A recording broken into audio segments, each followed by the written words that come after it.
Hello, hello, hello everybody, and welcome back to LRC. We are here today on the streets of Baku just like we were in real life, and we're here for round 9 of our season, getting towards the closing stages now, and that means that we do indeed have a title to be decided, potentially, in this very race. So, plenty to look forward to, qualifying is well underway, and joining me in the commentary box to help take you through it is going to be one Ixis. Welcome back. Hello everyone. I hope you're having a great day, everyone. And I hope it's not about to be ruined. Yeah, we can hope that that will be the case. That we can have a sort of clean race. Is probably the best that we can hope for here. It's never going to be perfectly clean around Baku, but we can try our best. Only 17 drivers today, so there's a little bit more space for everybody, especially in this qualifying, to get all of their laps in. Hopefully unscathed without running into each other too much and tripping over each other. We do have, I believe, 5 reserves for this race as well, so only, I believe, if I'm correct on this, and we'll check through the driver list in a second, but I think there is only 12 drivers who are capable of scoring points here today, so it's generally going to be a case of if you can finish the race and you are a full-time driver, you're going to have a pretty good chance of points here. Yeah, that's correct. It's as Cool said, it's definitely gonna be a bit more spacious, considering there's free cars missing, but there is still only one car that could go through the castle section, like at one time. So I don't know. It's gonna be definitely be an interesting race. Hopefully clean. Last race months I was fairly clean outside of some Some small, incidents. yeah. Some might say something more harsh, but let's just keep it at that. Yeah. Well, obviously, after the events of last week, as I'm sure you will well know by now, Mr. Bust was given promptly a season ban and a removal from the server, which opened up a free space at the Aston Martin team, a space which Blazer from Haas is going to make the switch to occupy. However, you will notice he is not here today, and instead it's I Like Trains in the second of the Aston Martins, who will be currently occupying that space instead, because Blazer is serving a race ban at the moment. And also, in somewhat similar news, we have one of the VCARB drivers missing. In fact, both of the full-time VCARB drivers missing. Only Tim Bleish will be filling in as a reserve today. Kishil just not able to make it, and Dan, on the other side of the garage, also has picked up a season ban on accruing penalty points. So quite a lot of news to get through heading into this race, but hopefully you can process all of that. Also on top of that, Bimpo has signed for Haas, however he is not here either, so we'll have to wait to see a lot of these changes come into effect in future weeks. But as things stand, we do have a few drivers getting their first laps in now. Lrc currently with the quickest time, with a pretty solid lap of a 1:38.8. He'll be relatively pleased with that. And Afari, for once in qualifying, is able to get in a pretty solid banker lap, which something that driver does usually or has previously struggled with quite a bit. So that's a good sign for him. Lars first for Williams, obviously. That was a great lap. Although the gap is pretty small. There's Elias right now on the lap, so this order, well, let's be serious. It'll probably change soon. Most likely. Well, hang on. Maybe not, because look at the bottom right-hand corner. Elias has invalidated that lap. He was just over the white line on the exit of the castle section there, coming out of turn 12, I believe that is. And yeah, he's invalidated his first run in the session. So we're going to have to keep a close eye on this driver. He is the one man capable of winning this championship here today. If he puts in his usual performance and just cruises to victory from somewhere near the front row or just on pole position, then he will do so without even having to worry about where anybody else is. But as things stand, not going as smoothly as he might have liked. But yeah, he is something of a Baku specialist. So when he does go out for his next lap, we will have to keep an eye on that for sure. That's great news for, well, nearly whole of the field, the fact that Elias invalidated his lap. Everyone But liked that. he's going at it again, I think, without recharging also. Yeah, he's got plenty of battery as far as the steering wheel is concerned, and yeah, taking a little bit of wall on the exit of turn 2. That is the line that he likes to use, perhaps a bit more aggressively in time trial, and yeah, it's can be a little bit disgusting at times watching Elias's laps on board around Baku, but he's certainly very good at what he does and he knows how to find the time. So it's just a case of staying within the white lines this time around, and he should be on course for the front row of the grid and presumably another pole position this season. So we'll see what he can do. Heading down towards turn 7 here, of course, car number 7, with a little bit of extra pressure on, but he's done this plenty of times before. A 2-time champion, or 3-time champion, I should say already. Or is it 3? 4? I've lost count at this point, to be honest, but he knows how to win a championship, and this time he has very much kept it within the white lines, learned from his mistakes, and now we're looking at a very feisty time coming in from the Ferrari. If you can just keep it clean through turn 15, easier said than done. Takes, again, a little bit of the paint off the wall. Heading down towards turn 16, he's going to get, a bit of dirty air through turn 16 from the McLaren up ahead, but that dirty air is going to turn into an absolutely lovely tow. I believe that is, well, it's got to be Nardo, because Nardo has retired from the session, which is some big news that we didn't even get a chance to cover. I would assume that that is just from some kind of mistake. I don't think he has a qualifying ban, so one of the potential contenders to stop Elias is going to be out before he even sets his first lap, which he does now, God. And there it is. I was not kidding. 137 flat for the Ferrari driver. That's crazy, man. I am speechless. How do you... That's 1.8 seconds ahead of, well, the next car behind, and pretty much the only other contender for the pole position has retired. So yeah. Well, yeah. It's pretty much sealed.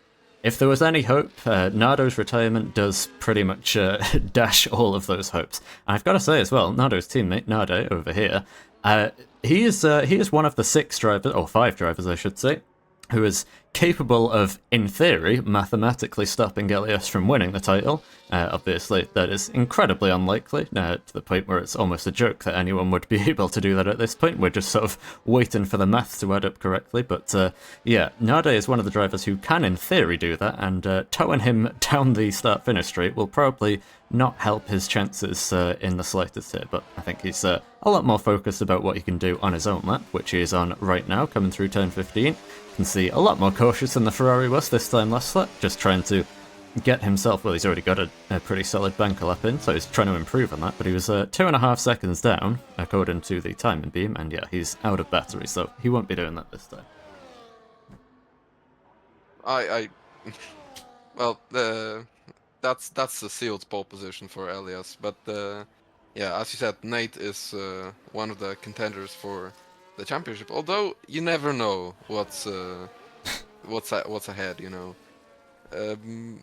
It's league sim racing is very unpredictable, and you know, maybe Elias might retire in the next in this race and next 4 races, and you know, maybe someone else can get the title. Although, yeah, you're right. That's pretty unlikely. Yeah, it's. I mean, he's already. I believe it was season 4, maybe it's season 6 or season 4. I forget which. But in one of the previous seasons where he won a title, he won it without even attending any of the last 4 races. So, yeah, it's. He seems to be repeating that feat again here, even though he is actually set to attend, as far as I know, the remainder of the races this season. So, yeah, even if he was to retire in all of them by some miracle, I still doubt that anyone would be able to challenge him, because I doubt that we would have the same race winner in all of those races. So, yeah, it's, like we say, it's just down to a matter of waiting for the calculations to add up and give us the tally that we're looking for. But, yeah, until then, we do still have a battle for second in the rest of qualifying. Most of the drivers are currently in the pits. I believe the next driver across the line is going to be Mahmoud, but he's just starting his flying lap. So we will stick with Binmeister here, making his way through the middle sector. Obviously, usually a pretty solid qualifier in that Mercedes. It's been the races where things have fallen apart for him a little bit more, so yeah, we'll see how things go for him today. Obviously, Baku is not really the place to turn up with a streak of inconsistency, so might be a little bit tricky for him, but then again, he might look to prove us all wrong. He's currently running in P7, so I would imagine he will be looking to get a bit higher up the order, and to be honest, if he finds any time at all, he is likely to jump up quite a few places, because the gaps are, as they so often are in LRC, very close behind Elias in the fight for second, and he's allegedly purple in the second sector. Well, that alleged purple might be fake. Yeah. The Meister is also one of the most contenders. But yeah, the gap is, I believe, somewhere about 130 points. So it's quite a bit. But to like as an excuse to the rest of the field, Elias has attended 8 races out of 9, whereas his nearest championship contender Blazer has attended only 6 races. That is So true. That is true. yeah, Yeah, I Afa- think. Afari attended 5 races, so that's like possible, still like possible 175 points that he could have gotten from those races. Oh, and he's going to get himself into the wall on the exit of turn 3 there. Luckily for him, well, he's got some damage on the inside end plate rather than the outside. I think he must have hit the wall on the inside. But yeah, the championship standings, as you were saying, are not exactly... They're not representative of the true pace of each of these drivers. What it is representative of, though, is the consistency of the Ferrari driver who is at the top of them and at the top of this session as well. So yeah, there's no discredit to Elias, but you are right to point out that it perhaps looks a little bit worse than it is, shall we say. So, yeah. Afari, he's going to be benefiting from the fact that we have, as far as I know, changed the damage model to be back to the same sensitivity that it was for the rest of the season, as we have a Mercedes, I believe that is Binmeister, stopped, indeed it is, at turn 15. I don't know if he's found the wall as well, or maybe he was just taken an abstract way of getting out the way. No, he does have damage to both of his end plates. Both of them are missing. So, yeah, we have 2 drivers currently running 2nd and 4th, finding the wall already here, and I think that might be a sign of what's to come for the remainder of the session, as the first of the drivers start to make their way out of the pits now to get ready for the final laps of qualifying. Thank God Binmeister has let Afari through, because that would have been a crazy crash if he would like reverse into the racing line or something like that. We definitely saw that in LRC happen, but yeah, the quality of racing definitely improved. over the season. Very nice to see. For sure. So, out of turn 16 next is going to be one I Like Trains, like we say, one of our many reserves for today. He is currently running 2nd highest of the reserves. Lrc doing the one better job, currently running in P3, so we'll see what Trains can do. Coming to the end of his lap here, he's going to use a bit of overtake coming towards the line, training every single outside of that battery, DRS wide open, up to the line he goes, and he is not, by 0.003 of a second, able to improve on his time. So, yeah, I don't know, he's got time to go again, but he certainly doesn't have time to pit, so if he's got enough fuel, he can do a core lap and then go one more time at the end of the session, but yeah, that could be I Like Trains' provisional grid spot set here, so we'll see how things go for him, but yeah, like I say, a lot of the drivers are finally now, with 2.5 minutes left in the session, starting to make their way out. Honestly, they've left it so late that I think we are going to struggle a little bit with traffic here once we get to the end of the lap, and Giulio disqualified from the session for blocking the pit lane. You can see on the minimap there's a lot of people coming out. I don't know if he's somehow spun on the pit exit or something, but that is a very bizarre situation for him. No, he's... I have no idea what's happened. He's picked up damage in the pit lane before even taking control of the car, as far as I can see, and he has now been disqualified from the session. So, yeah, I think chaos might be starting to creep in already here. I think that was a glitch, to be honest. When he was disqualified, he definitely was still in the pit lane on the main straight. So we don't know. There's no way of knowing what happened here. I guess we'll ask him after the race. Sure can. And what we can tell you is happening right now is some beautiful Ferrari teamwork. Elias obviously had a toe on his lap, and so he's going to return the favour to his teammate perhaps. Coming to the end of his lap now, up to the line the Finnish driver goes, and he's going to jump up to P5 with absolutely no doubt that toe has helped him quite a lot there to jump up a few spots on the grid. So, great coordination by them as always. I'm sure Aero was working his magic there as the team strategist, and yeah, that is looking like a very solid grid position for that team as things stand. I don't know how the constructors stand. I don't believe that can be decided today. I think that is going to roll into next week, but yeah, Ferrari looking very strong as always, as we are starting now to see final laps of the session get underway here. Yeah, Ferrari is leading with about 130 points, so it's similar.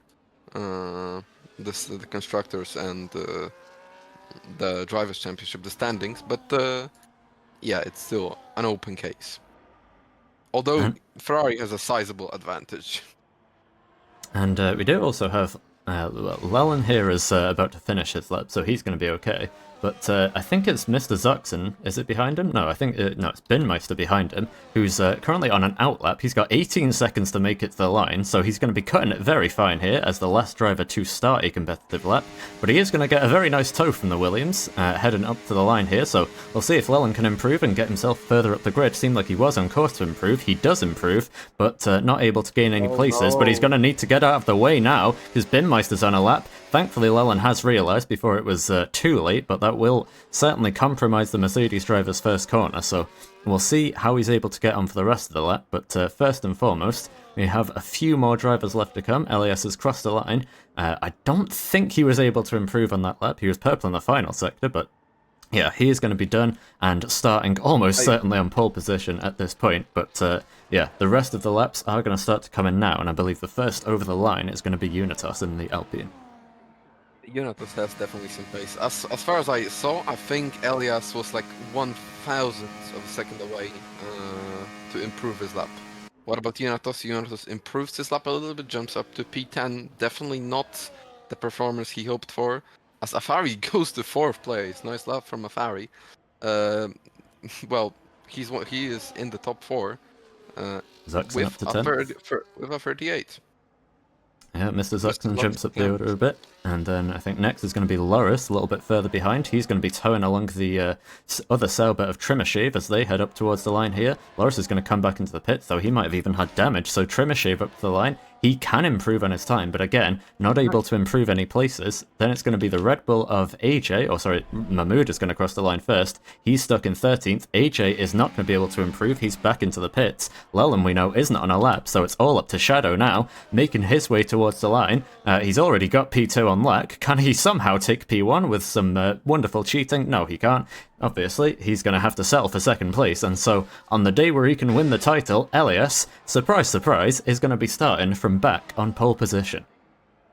That is a very interesting front row. We're definitely gonna see some fights on the first lap.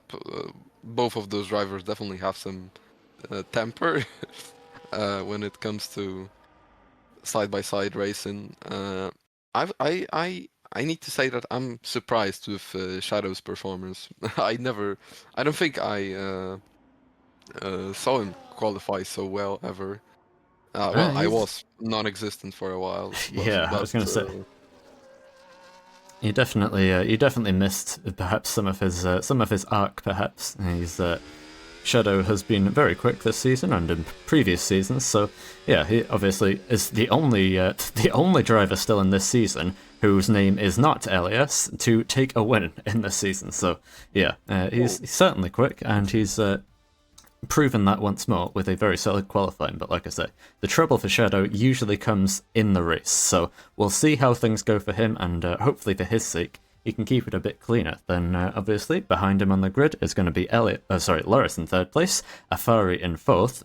Obviously, Lrc being a reserve, perhaps does hold on to that P5, so the tow worked out very nicely for him. Train's not able to improve or not able to go again, so he's going to start 6th. Nade will be 7th, AJ 8th, and then Trimmershave and Mr. Zuxen will round out the top 10. So, yeah, very interesting race up ahead of us here, as Baku so often is, especially in league races, perhaps sometimes a little bit more than in real life. Potential for chaos, potential for safety cars, and yeah, all up in the air. And one more thing I do want to say as well, Tim Bleish, if I can get my words out, Tim Bleish was not able to settle up in qualifying due to some lovely Codemasters glitches. So yeah, he's going to be starting down the order, and unfortunate for him.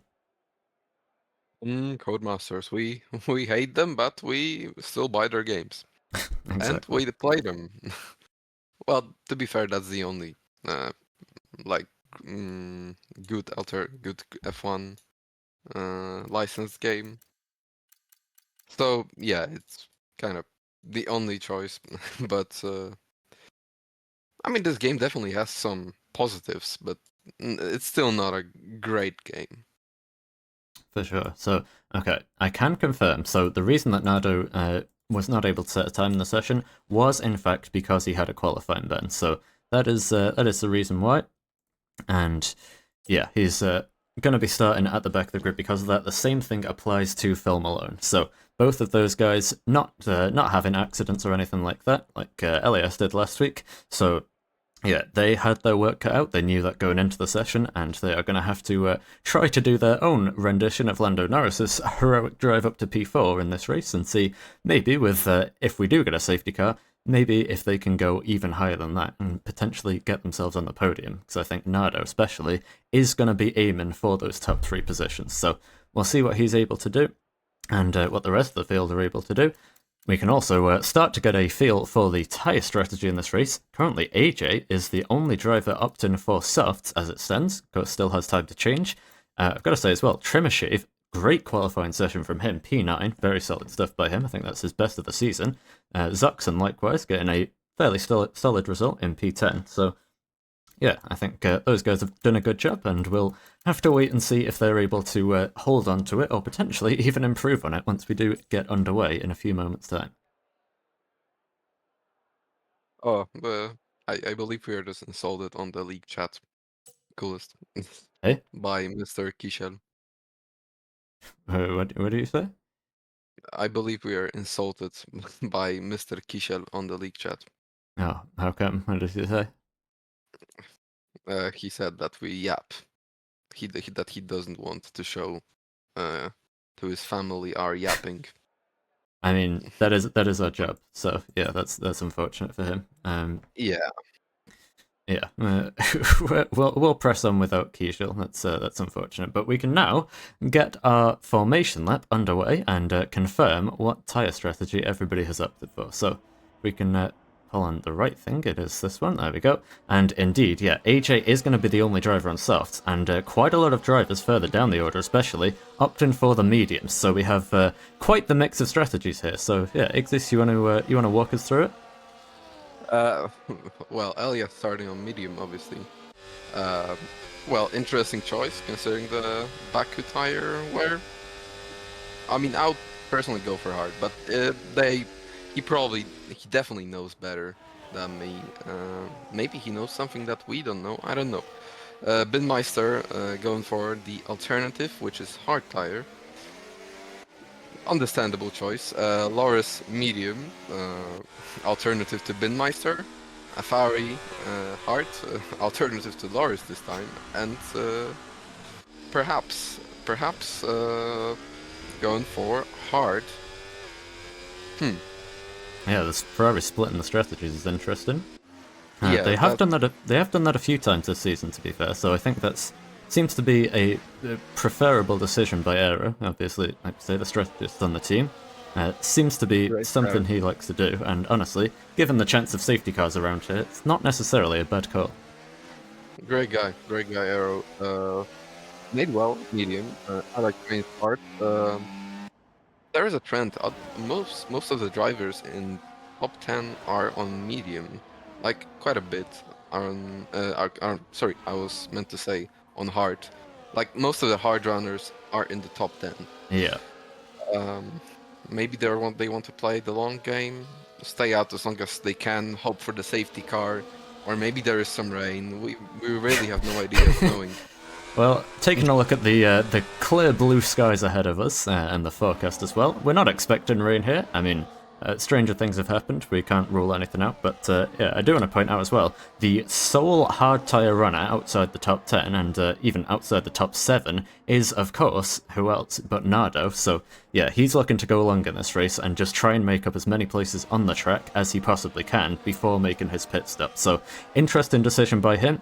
We know he's got great pace, and it's just going to be a question of whether he can advance up the field cleanly, and if he can do that, then how far can he go? Similar for Phil Malone and Julio, we don't even know where his pace is because he also wasn't able to set a lap. Same going for Tim Blythe. So, very interesting race is set up to run ahead of us here, so we'll turn off the tyre graphic, we know what's going to happen now, and if we can find our leader, then here we go. We've got 3, 4, and 5 red lights. And eventually, we are go for round 9 in Baku, and it's a brilliant start from Lrc once again here. He's going to lead into the first corner, side by side behind him between... Alright, well, that could not have gone any worse if we tried. We are back now, though, and yeah, completely missed all of the chaos that has unfolded on the first lap. Currently, we've got an Aston Martin going very slowly. I think Phil's completely overshot the first corner there, so he's going to drop down however many places he had gained, back now down to P13, and a lot of drivers into the pits at the end of the first lap. So yeah, that's going to be Julio, Nade, Unitas, and Mahmoud, all involved in some kind of drama. Nade was the highest up the order of those guys, so yes, a shame for him, unfortunately, and like we say, one of the drivers who can mathematically stop Lrc from leading or from winning the title here today. But yeah, at the moment, Lrc is doing exactly what he needs to do. He's got himself a 2-second lead at this stage in the race, only 2 laps in, from now Lrc behind him, who was able to get ahead of Pinmeister in the battle. Great start by Nardo, gaining a load of places on the hard tire as well, which is definitely not a great tire to start on. Oh man, it's gonna be definitely an interesting race. He's already only 2 tenths behind Trimashave as sure. well, so he can be. Let's not rule him out for a possible podium or something like that. Yeah, seems like it has been pretty much a dream start for Nardo here. He's made up 7 places on the first lap alone, so yeah, kept himself out of chaos, which was the main thing for him to do, and he is now in prime position to attack onto the back of the Sauber here, heading to the inside as we head towards the first corner, and he's going to be ahead well before that point. Even with the so-called DRS train that could form, he's managed to get past. Meanwhile, up ahead, perhaps is going to try to get past Ilek trains into turn 1, going to get oh so close to the wall there. Everybody getting, well, they're a bit too close for comfort. Now they certainly are, because Nardo moves over on Trimashave, and I spoke way too soon about him making moves cleanly, because, yeah, contact immediately, and that is big damage for Trimashave. Seems like it might be more than just an end plate, so that could be terrible for him, but Nardo, he's just going to keep pressing on, make the move on perhaps who wasn't able to get past Ilek trains, and, yeah, he's going to be much like he was doing in Monza, making his way up the field, but with potentially a little bit of disregard for all of the other drivers on track around him. So, yeah, impressive to watch, but also a little bit tense at times, shall we say. Meanwhile, further down the order, we have some more moves going on, going through turn 4 of all places. Young Sav, or AJ, able to get past Tim, and Phil's going to follow him through now. Lelland's going to try to follow him through, as, yeah, Tim just dropping backwards like a stone here, which is something that we have unfortunately seen before. A wheel to wheel through turn 7, that is not something you see every day. Can't find any good camera angles, side by side into the castle, and thankfully, Tim decides to back out of it. Lelland will take the position. Phil did a crazy dive bump in like turn 5, I believe. That was insane. I just saw that for like split second, him going. It was a great move by Phil. Well, Nardo getting a bit hot-headed with his overtaking maneuvers. He did almost what Sainz did to Perez in today's race.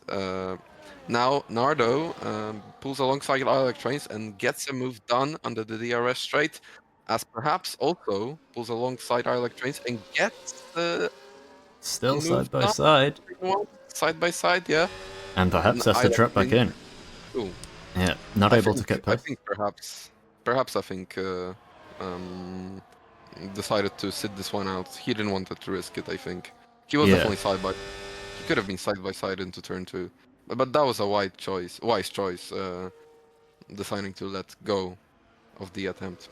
Yeah, remembering that it is, of course, a 26-lap race rather than a 4-lap race, so yeah, playing the patient game a bit there. Smart call by him, and we'll obviously keep him in the race, and he will have plenty more chances, by the seams of things, to have another attack at that Aston Martin, because it seems like he's a lot quicker. Meanwhile, first mistake for Tim Bleich has come in, it goes off down the runner for a second, and seems like perhaps already going to be getting past... Or what's just happened? No, it's trains is into the wall at turn 7, having to flick spin it around. He was into the inside wall of all things. I wonder if he's gotten some help from perhaps surely he must have done. There's no way he'd find himself in that position otherwise, and now he finds himself right ahead of his teammate. Doesn't look like he's got any damage, or at least not to his wing, but yeah, I like trains there. We didn't see the incident. There was the moment we looked away, something happened, and yeah, I don't know what's going on, but it's certainly not going to be any good for his race at all now. Yeah, that was a weird incident. Maybe he locked up his. If that was not Oh, and perhaps his fault. AJ. Oh my, that's a string of crashes. Gonna have to be Oh, that careful on the rejoin here, which he is, thankfully. There we go. Ooh, careful on the rear tyres. Yep, gets it done. And meanwhile, trying to get it done further up the order, Afari gets the pass completed on Binmeister to get himself up into third place. So, yeah, those guys had started to string out a little bit further up the order, but he is now going to be straight ahead and up into third place. Meanwhile, teammates swapping places, everybody swapping places because Trimmershave into the pits to repair his wing damage, and yeah, that was Phil getting ahead of Trains. Obviously, Trains just a reserve, so doesn't need to fight his teammate particularly hard, and yeah, as such, Phil goes by, and further down the order, AJ is going to make up a place on Tim, who is also now into the pits. So yeah, chaos is well and truly underway here. as things stand, I believe if if uh, if that was the finishing order, Elias has the championship in the back because Certainly. yeah, If Elias yeah. wins the race, he's won the championship. It's that's the main thing you need to know here. So, yeah, he's Well, doing everything he needs to. if Afari finishes second or third with the fastest lap, there is like 0.0001% chance that Afari wins the championship, but it's pretty unlikely. Yeah, well, he certainly doesn't win the championship, but he could. He might be able to keep himself in contention. I believe, like you say. I think second or third might be enough to keep him in. But if he's outside of that, then for sure Elias will win. So. Yeah, we'll have to do some maths on the fly potentially, but these guys are just having to do a little bit of battling on the fly. It's currently Trimmershave ahead of AJ, obviously coming out of the pits just ahead of AJ, who's still trying to recover from his mistake right here this time last lap, and he's going to do that by taking a massive heap of curb on the inside. And yeah, it's a bit of an interesting line, but whatever works for him, I suppose. As he continues now in the fight for only P11, which both he and Nade will probably have been looking for a bit more in this race. Can Nade get the move done on the Red Bull? I don't think he is going to be able to. Actually, He's he will close. be able to. Yeah. Heading into the pits, it seems, as AJ. Yep, he's going to back off there, and making the double pass then is going to be Nade. Obviously, Trimmer doesn't have the DRS. Nade does. Up the inside he'll go. Can he keep it out of the wall? He can, but only just. Has to check up to do so, so Trimmer's going to try. Back up the inside into turn 2. It's going to get very close here, and they're still wheel to wheel. AJ's retired from the session in the pit lane, so another mistake is going to bring an early end to his day. We'll see if his car brings out a safety car. I wouldn't think so. And Trimmershave, with the DRS down the back straight, is going to see himself get back up into P11. So nice fighting from him. That's interesting things happening on the track. A lot of incidents, yellow flags everywhere, crashes, and overtakes. Well, it's not a dirty race so far. It's just a lot of things happening at once. For sure. And, well, if one McLaren Sauber battle wasn't enough for you, then we've got a second one right here further up the order, because Nardo is now onto the back of Afari, heading down the start-finish straight here. Load of battery. Of course, very, very long, and he's going to deploy some of that battery to try and make a double overtake here. See where the Mercedes of Binmeister goes. They're going to go either side of the Mercedes as they head towards the first corner. Both of them will clear him, but Nardo cannot clear Afari, who's going to hold on to third position as they both get past the Mercedes. I have no idea what happened there. I thought Nardo was ahead of Afari. Well, he might be now. Oh yeah, he is now. He got it done. He is up to third. Nice move by Nardo. Or it's lap 7. He started from what, like P13? Ooh, side by side with Shadow.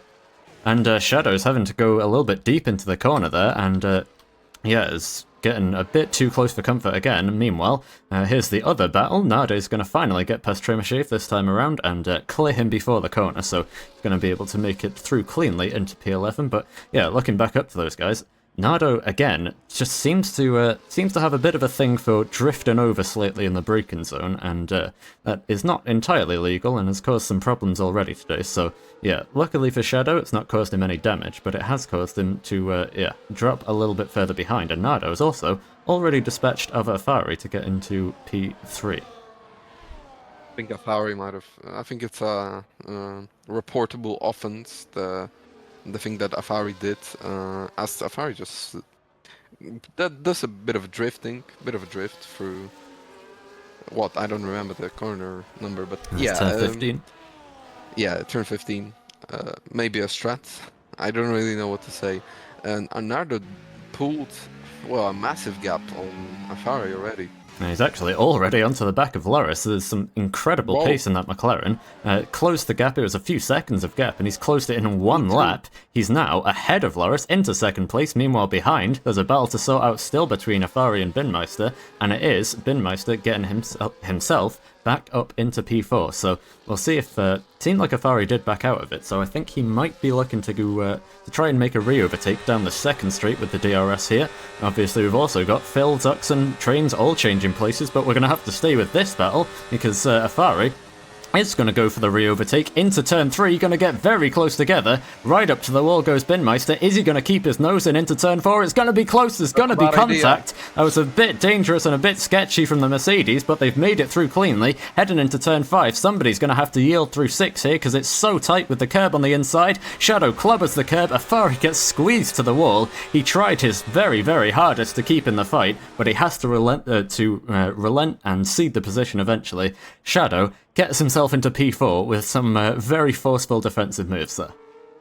That was a crazy close fight. I don't know how they didn't like crash out or something like that. I think that both of their front wings are fine. That was an ambitious maneuver by Binmeister into turn 4. Well, pretty crazy stuff going on there. Obviously, this is a the positions they are now in might decide the ending results of the race. You never know. As I like trains overtakes Phil Malone, I believe that was team orders because Phil definitely did let go of the throttle. And meanwhile, we've got Lrc re-overtaking Nardo, who's coming into the pits already. He started on hard, and he's going to speed in the pit lane. Rookie error from Nardo there, and there's... Yeah, well, if there was any chance of him taking the win here today, that has, well, failing some chaotic set of safety cars, that has been removed now, and he actually has pitted for wing damage. That's why he had to come in. That's why Lrc was able to close back up and make the re-overtake, so Nardo made a mistake somewhere on that lap, and yeah, well, it was his own mistake that's brought him into the pits, and another mistake on the way in. The wing damage, perhaps he was failing to account for that, and because of that, he is now going to drop back down to P9, and he's got it all to do once again. Maybe it was from the fight with Lrc. I mean, maybe you just didn't notice. I mean, he passed Lrc on the start-finish straight, so I wouldn't assume so. It was a clean pass. I think it was just a mistake somewhere around the lap. Ah, right. Well, he messed it up on his own then. That's, well, he doesn't have an excuse now. That's, it's a shame. It really could have been. It would be great seeing someone challenge Elias for the win, but I don't think it's gonna happen. Not in this race, at least. Yeah, it doesn't seem that way, but you never know. Safety cars are just around the corner here if somebody does properly stack it into one of the walls at the castle section or something. Very much could all change in an instant. Meanwhile, Nardo is trying to make the move coming out of the castle section, and he's going to do so successfully. Way better traction than the Mercedes of Zuxen, and yeah, completes the move. Nicely done by him. So he's certainly not going to give up, but obviously at this point he's going to have a very hard time getting to anywhere higher than P2. He might still be able to get second, but yeah, it's just going to be yet another recovery drive for him, unfortunately, and we'll continue to watch as he progresses his way up the order. Second is definitely a very possible scenario, because he definitely has way more pace than, for example, Lrc, as he right now pulls a move on Phil. Well, it was an easy pass due to the DRS, speed difference, etc. Locks up a bit in turn 1, but gets the move done. I think he might also go for a move on I Like Trains in turn 3, knowing him. A lot of drivers weren't happy with his behavior last race in Monza, but I don't think he got any crazy penalties. Actually, let me check. Well, he definitely had the qualifying ban, so yeah, he definitely did pick up his fair share of penalties. So he had a qualifying ban. Yeah, we explained that, but yeah, he's caught out by the stewards a little bit after last week's race, and potentially could be in some strife again after one of the earlier incidents. But yeah, he's shown great pace as ever and has instantly dispatched of this group. Meanwhile, Mr. Zuxton was also able to dispatch of his fellow countrymen and get himself ahead of Phil Malone. So, yeah, it was just a tidy move by him. And yeah, we have a bit of a strange scenario at this point where if you take a look at the track map, we have so many drivers just massively spaced out from each other. So yeah, moves might be a little bit few and far between at this point, so we'll keep our eyes on what's going on. But I think from here on out, it could just be a bit of a race of strategy to the end, failing some kind of safety car. Elias is in the pits. He's gonna come out, I believe, somewhere about P6, P7. No, he is actually P4 ahead of his teammate, perhaps. Yeah, wow, that was a crazy advantage. Yeah, it shows you how big the gap was. I mean, he wasn't all that far away from coming out in the lead. If he had about another 5 seconds, he would have been still leading the race. So yeah, he's certainly not showing any signs of being beaten here today, which is pretty much exactly what we expected. Meanwhile, also got Phil and Mr. Zuxton both into the pits. Nade's going to stay out to jump ahead of those guys, after obviously already making a stop for him. I'm going to assume Nade will have to come back into the pits again. We'll see. He might try to leave it as long as possible, but yeah, whatever incident did happen earlier in the race has put a bit of a nail in the coffin in some sense for the ceiling that that McLaren driver can get past. But he's currently running the points, so we will see what he can do. But yeah, as things stand, it's going to be a case of, can Elias just keep the front wing on his car, keep the wheels on his car, whilst he tries to navigate his way through the first, second and third place drivers. The race is definitely not over yet at least. Elias technically has no pits, at least I believe he has no pit stops left in his strategy, because I think hard tires can easily get him to the end of this race. It's about 15 laps. As oh, it's a very close battle for almost. It's a four-way battle between.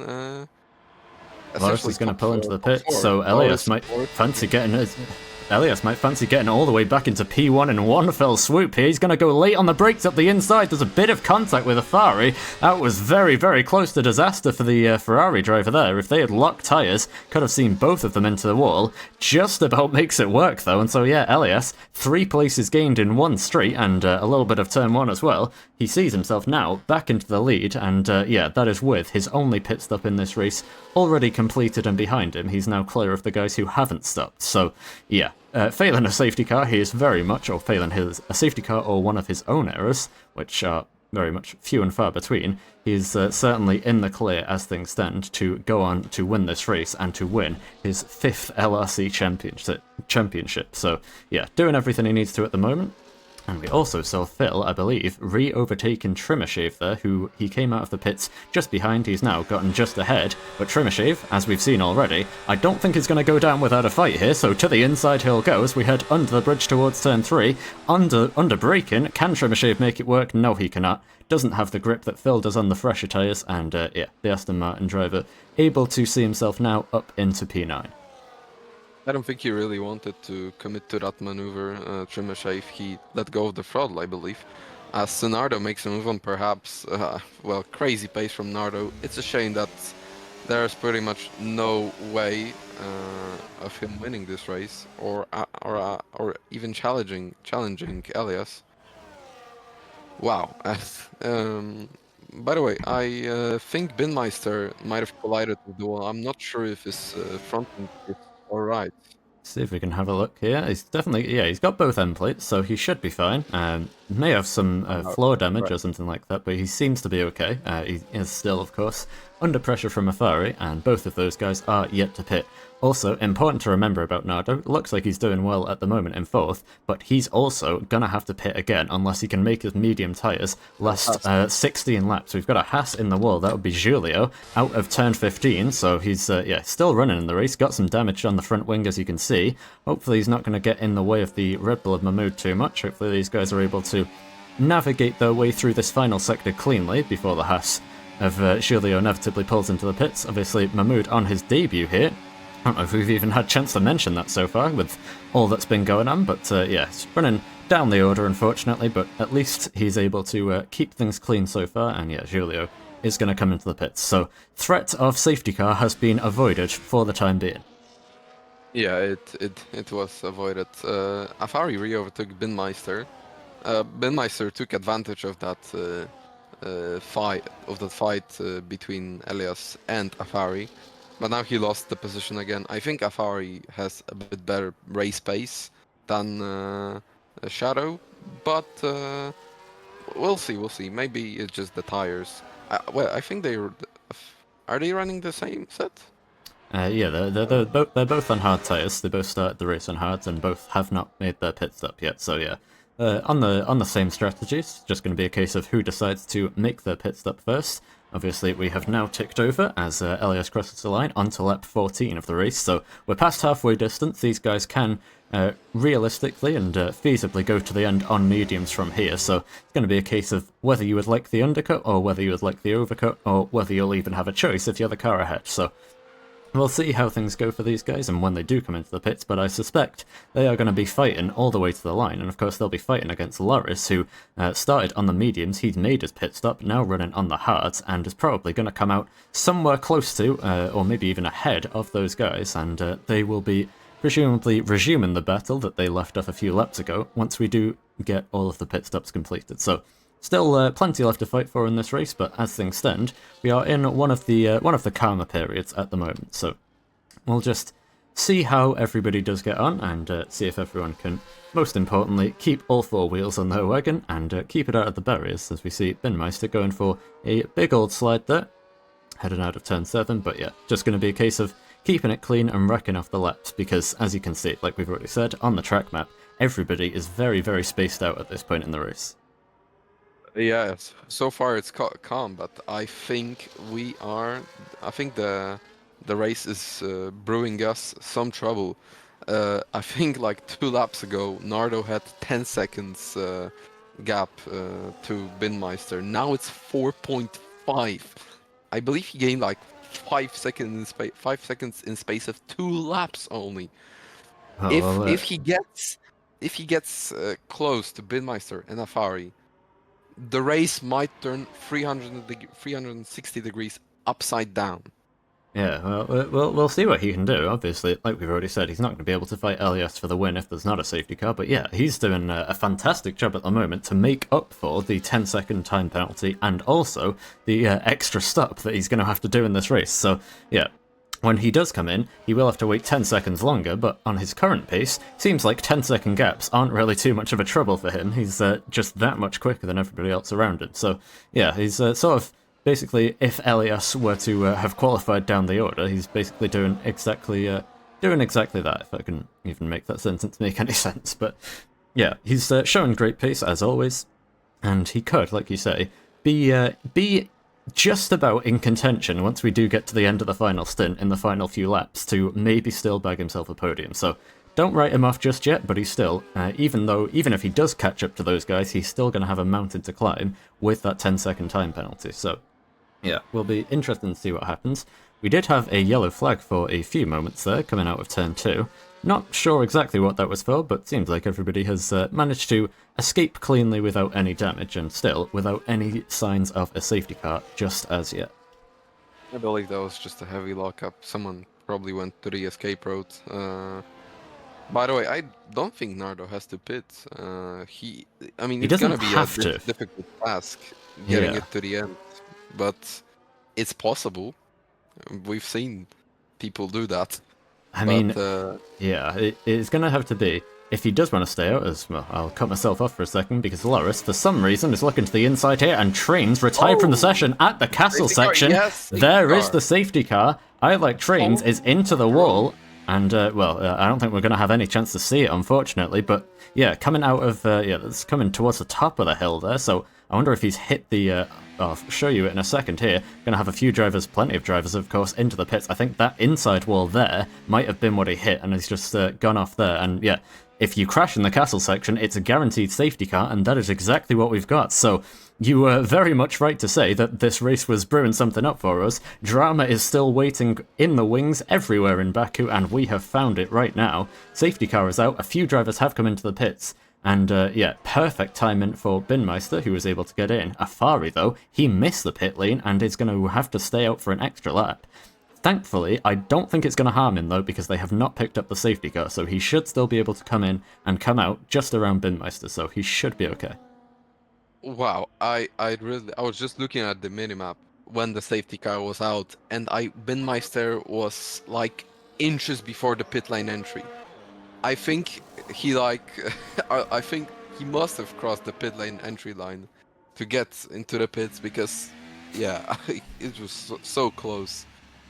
Yeah, I Oh mean, man. uh, I didn't see that, but I'll take your word for it. So he's certainly gotten somewhat lucky in that scenario. I don't believe the pit entry line is particularly strictly policed at this stage in LRC, but yeah, either way, it's Yeah. going to work out nicely for him because he's come out of the pits obviously ahead of Lrc, and Lrc on hard tyres still, 4-lap hold, so they're not particularly aging, but yeah, he may yet still decide to come into the pits, Lrc. If he does come into the pits, he will come out only just behind Nardo, I Oh. think, and Trimmershave picks up a 10-second penalty for ignoring Well, yellow flags. That is a big shame for him. well, that race has turned 720 degrees upside down because now Yeah, Nardo has no penalties and indeed, yeah. fresh medium tires.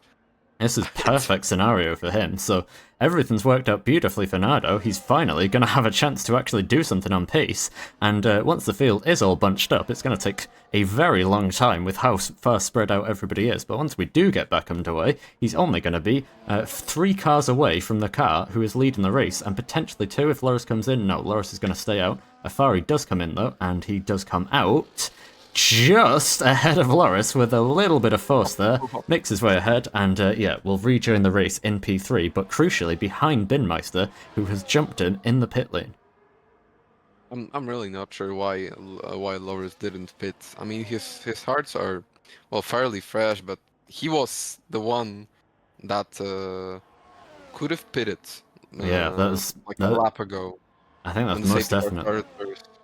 I think that's most definitely a mistake from him. He could have pit this time around, and he, like we say, he'd have only dropped behind Nardo. And realistically, he's gonna drop behind Nardo anyway. Nardo's like he's probably joint quickest car on the track with Elias, so he was certainly gonna get passed by that McLaren anyway. He still is gonna get passed. So Lrc has made something of a strategic error here. So he might still have some kind of chance to get back into the pits, but yeah, no, at this point, everybody is starting to close up to the safety car. Elias has already caught the safety car, and he's trapped, unfortunately, the Haas of Julio in behind him, who was a lap down. Well, I'm assuming, he must be a lap down, so him and Tim Bleish, unfortunately, their races are as good as done at this point, failing any more retirements, so yeah, we'll see if those guys can just keep out of the way, hopefully, once the restart does take place. Because, obviously, last thing that we want is any backmarkers getting involved with what could potentially be a fight for the win just yet. Yeah, but still the win somehow not decided. Elias might be under pressure um, going to the end of the race, but we never know. We never know. There's a Haas in first place. Why did he overtake Elias? And that is the Uh, backmarker of Julio, so yeah, but he he was can't do behind. that. As far as I know, Yeah, he's got a 10-second penalty. He's going to get disqualified if he passes the safety car, so yeah. I don't I, know if he's paused. He's certainly ghosted. I don't know if that's just because he's made those moves or what, but let's see if he gets I disqualified in a second, or if he's actually... No, he seems to have been able to unlap himself, so he's just invented a new mechanic that hasn't been in the game. well, Very interesting stuff. that was a gamble, but well, it sort Nicely of paid done. off. I mean, Yeah, definitely. if, yeah. Well, if he can get back, I mean, he definitely won't get back to the field in this safety car. But if there is another safety car, he is pretty much back in the race, which is well, he glitched the game, but I don't think he's gonna get penalized for it. No, I Really. mean, I would assume not, because I mean, realistically, the fact that we don't have unlapping as a mechanic in the game is just a joke, to be honest. But yeah, so he's managed to invent his own unlapping mechanic, glitched his way past the safety car, and is now going to be able to get close to rejoining the back of the field. It depends when the safety car comes in, though. It could come in this lap, but I think it will go another lap because we're still missing quite a lot of drivers from the back of the field. So he's going to have chance to close some of that gap, but he's certainly, like you say, not going to be able to catch all the way up. So we'll see. It could have gone a lot worse. Being a lap down would, of course, be a lot worse. So yeah, just yet another interesting storyline to keep on top of here. Yeah, he can say later to his children that he managed to unlap himself in F124. And very important thing to note here that we hadn't even picked up on yet. Elias did not come into the pits. Now, he's obviously a lot quicker than the guys around him. However, the one driver who he is not necessarily, or we don't know how much quicker he is than Nardo, who is on fresh medium tyres. So Nardo is going to have a tyre advantage. If he can clear the 3 cars between him and Elias, he will have an advantage over the Ferrari. So he's got a chance here. It's certainly not it's not going to be plain sailing for him by any stretch, because all of the guys between him and the lead will certainly fight it hard. But yeah, he does have a tyre advantage over Elias, and Elias might be struggling just a little bit to get his tyres up to temperature through the first sector, and maybe, just maybe, that will leave him vulnerable, as Lrc is... Oh, sorry, no, that was the Williams of Llewellyn, or... Somebody came into the pits. No, it was Tim Blesh. I saw a blue car go in, it was Tim Blesh, so he's at the back of the order. Fear not. Going for the fastest lap, possibly. Gonna be a tall order, but I think if he turns on some cheats, I mean, he might be able to do that. He's also repairing some wing damage, so I suppose that would probably be the main thing for him. Thankfully, it does also mean he's going to get out of the way of anybody else in the field. So the only lapped car that we have at this point is Tim, and he's going to be starting, or restarting the race behind everybody else, aside from Unitas and Julio, who are going to be 13th and 14th, and both of them are going to be...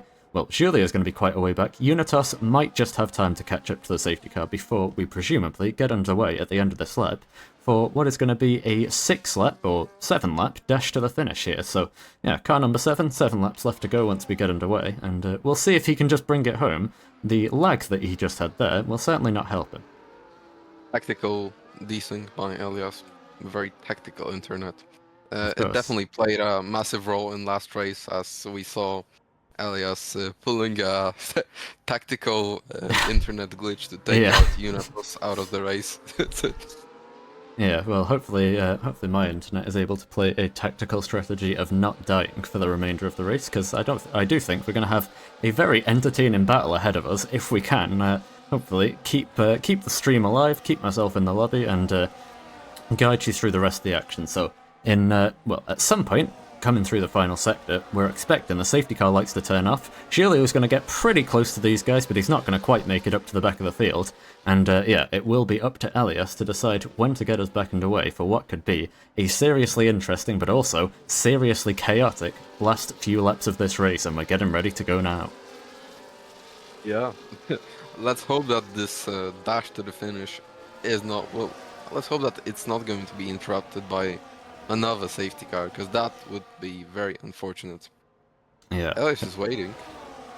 Yeah, he's gonna. I mean, you can see the safety car has not even made it back to the pits yet, so he can't go yet.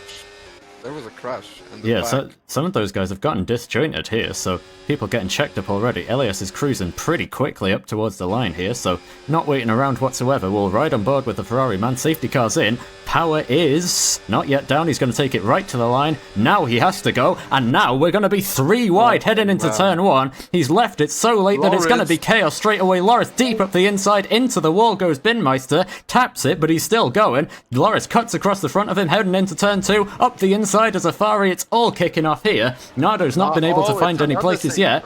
And no, that's just a bug. We don't need to look at that. The safety car's not out just yet, but Julio retires from the session because he wasn't able to catch the field. Nardo still onto the back of Afari, but he's not been able to make up any places, and Afari is trying to make up places. A little look to the inside of Shadow there, but he is not able to make his way through, and Nardo's going to take that as his opportunity to try and get around the inside. You know what, we will ride on board with Nade, who's got a front row seat to this. Afari hits the wall there, Nardo perhaps running him a little wide, but Afari seems to just misjudge the corner somewhat. He's going to get squeezed by Nade, who's into the wall now, and has to come to a dead stop there. There's going to be cars, well, pretty much everyone in the field is going to get past him now, and Nade drops down to P13 as we head into the castle section. Tim hits the wall for good measure, and yeah, chaos, as we were kind of expecting, has ensued, but Elias, up at the front of the field, has done everything that he needed to do, and is leading now by more than a second as we head back into the start-finish straight. Holy moly, what was that restart? First of all, Nade is technically... Nade is pretty much out of the race now. He will definitely have to pit for a new front wing. That was a very heavy collision. Well, I would say that Lrc definitely helped Elias. I mean, that might have been a move that pretty much sealed the deal for Elias. As Trimashave goes down around the outside of Afari. Yeah, he's going to go for it on his own teammate, but might have been a mistake, because now that's allowed perhaps to have a look at the inside, but Trimmer gets a way better exit than Afari, and is going to make the move into turn 2. Safety car is back out, though. Again. Tim Bleich is retired. I don't know where he's retired, but for some reason he's retired. The safety car is going to come straight back out. Well, I don't know what's going on here. We had a very chaotic restart. I don't know what happened to Tim. I wonder if he hit the pit wall trying to come in. I don't know what's going on, but either way, safety car back out, and we're going to have to do all of that chaos all over again. I think he retired in the pits, because there was like a pit sign next to him. Yeah, well, I mean, that's the thing, though. If you retire in the pit lane, you just, come into the pits normally, pause and retire, then that shouldn't bring out a safety car, and it usually doesn't. The fact that he disappeared from the map straight away, the AI will take your car back out onto the track and park it somewhere off the track, is the usual procedure, so I feel like Tim must have hit the pit wall on the way into the pits and, broken his car, so that is my theory, and we'll see if he can maybe come to the chat and confirm it. Yes, there we go, he has done exactly that. He had screen freezes, and because of that, he has crashed in the pit lane and brought out another safety car, and we're going to have to do the whole thing again. So, yeah, the prime Baku chaos is starting to seep in. It was a bit of a slow burner, but it's certainly here now. Yeah, it's here now, and it's making the race. Well, it's definitely making Elias sweat a bit, because now the gap will be even closer. He managed to build up like about 1.6 second advantage over Lrc, but now it will all be gone as there's another safety car, and Nardo is one place further also, which is well, terrifying for Elias, because he's probably the only one that can realistically challenge his victory with pace. Let's of course not rule out Binmeister and Lrc, but Nardo definitely has the best pace if you count only the second, third, and fourth place. Yeah, I think, like you say, Nardo has definitely got the best pace of these guys, but obviously, we saw the move that Lrc made into the first corner. It was a big send. Great. Everybody going 3 wide. It was just chaos from Elias restarting so late. I would imagine he might be inclined to just do the exact same thing again, though, because it worked out, like you were saying, it worked out brilliantly for him. Everybody side by side behind him, so he was just able to instantly break away and break clear of any kind of threat from behind. So it may be, like we say, a bit more of the same chaos yet to come, as Trimashave needs to try and keep things clean from here on out. He's already got, I don't know, is it a 10-second time penalty? Let me check. Yeah, I know it's a pretty big penalty. Yeah, 10 seconds, so he wasn't able to serve it. So, yeah, Trimmer, unfortunately, despite having a fantastic race, is not going to be seeing the rewards of that as things stand, because of the safety cars that are bunching everyone together at the end of the race here. So, once it does go back in, which could even be this time by, to be fair, we'll have to stay alert here, as Nade is closing back up to the field.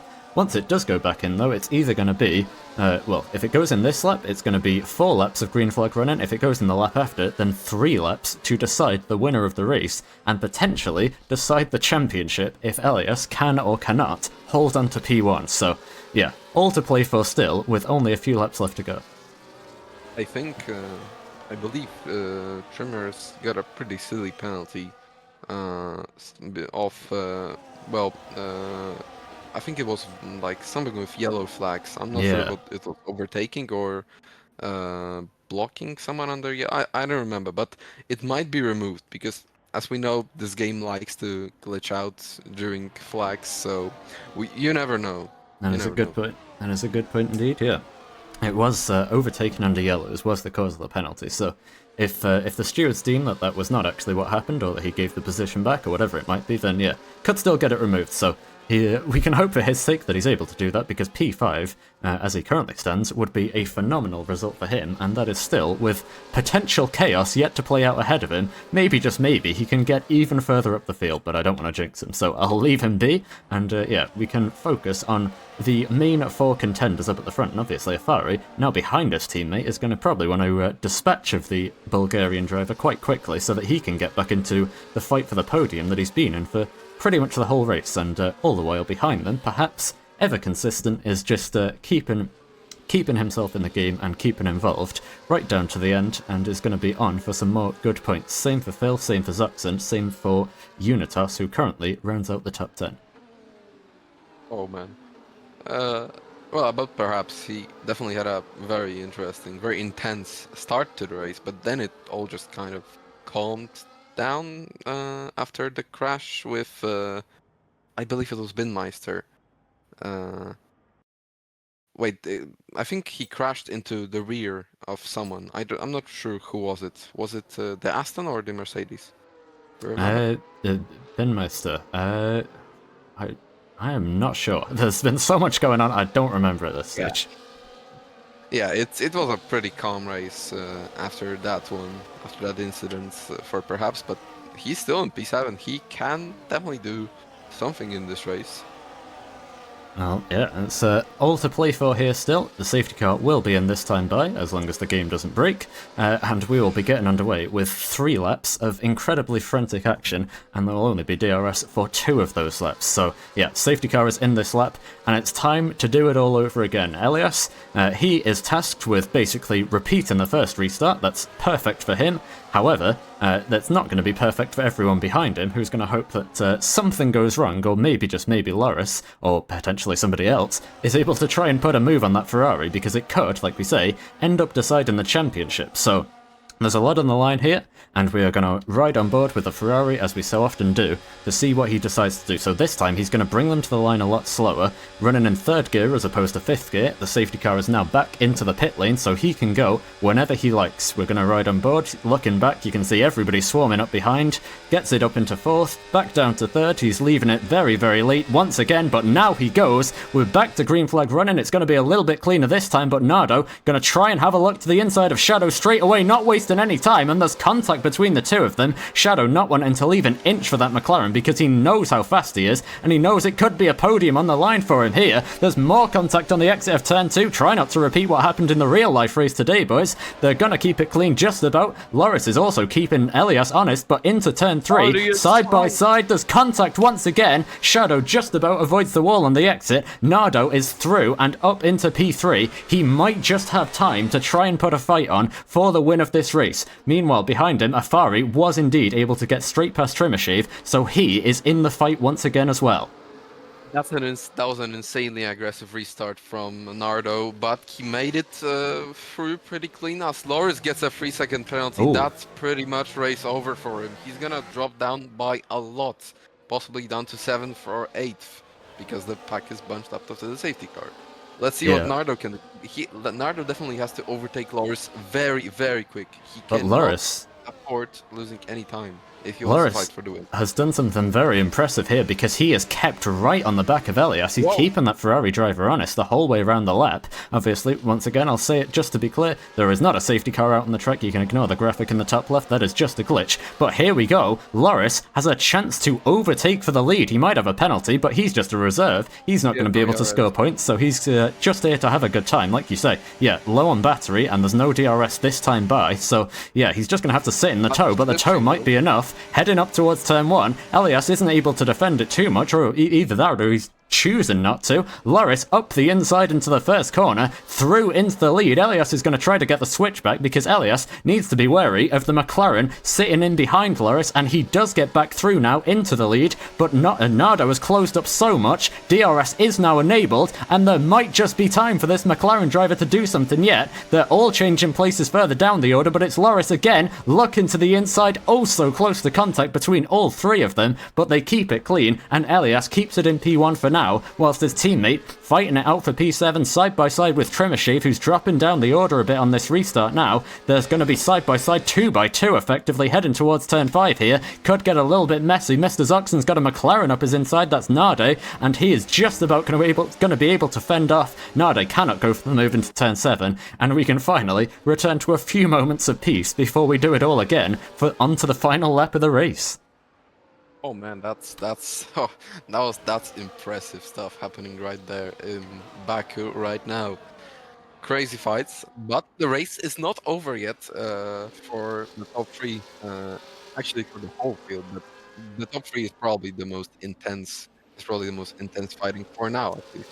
So Lrc has dropped back a little bit more on this lap. Obviously, Elias has finally found a bit more of his pace. Like we were saying, those hard tyres do take a little bit longer to heat up, and so it's going to be Nardo instead, looking for the move on Lrc, and he's going to be making it straight away here. He's got no time to waste, because he's got the tyre advantage, like we say, over Elias. He will have more grip than the Ferrari, and if he can close up through the middle sector on this lap, he might just have a chance to try and drag race that Ferrari to the line, if Lrc isn't able to send it to the inside of turn 1, which luckily for Nardo, he is not. So Lrc is going to have to settle in for P3 as things stand, and further down the order they are still fighting. This time it's Lelan and Unitas, and Lelan getting the better of the Alpine driver as they head towards turn 2.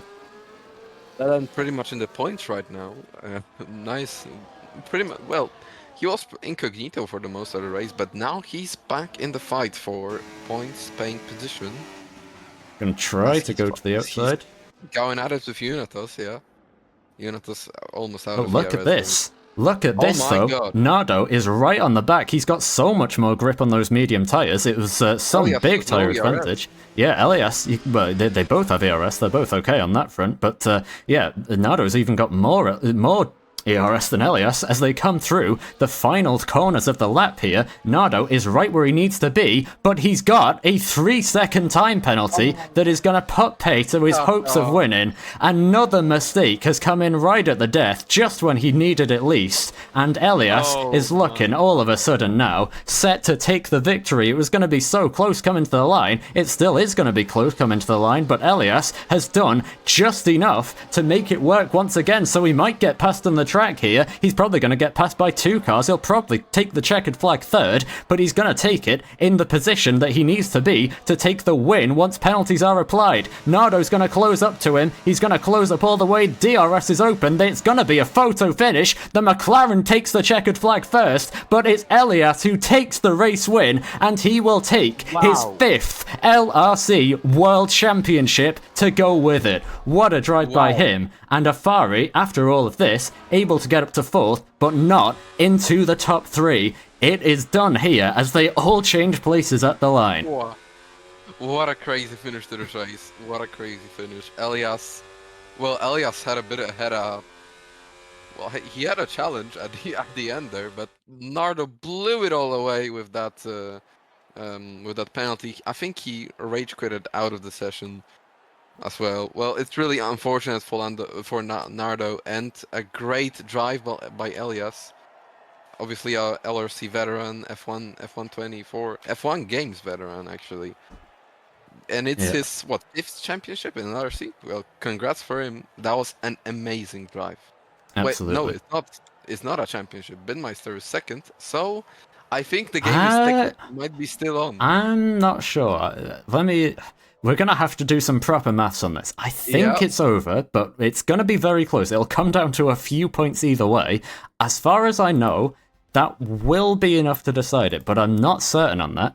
Obviously, Binmeister is close in the championship, but I think Binmeister needed the fastest lap and second. So we're not certain. We'll do some maths in the break to try and figure this out for you. But yeah, it's Elias either way who takes yet another win this season. And for all intents and purposes, the title is obviously more than over at this point anyway. So yeah, he's done exactly what he needs to do here and is back on the top step at one of his favourite tracks. So yeah, brilliant stuff by him. Nardo, what a shame for him. Again, he just cannot get the look that he needs, and he just cannot avoid the mistakes that he's been making to make it work in LRC, and he's going to have to wait once again for his first win in the series. Then behind him, Afari, another good drive by him.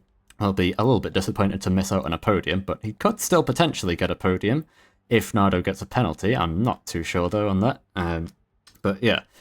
Behind him, Phil is going to be in P5, then Lrc taking P6 at the end of things because of his penalty dropping. He had 2 penalties, so yeah, he drops right down the order to P6. Obviously just a reserve anyway, so wasn't eligible for points.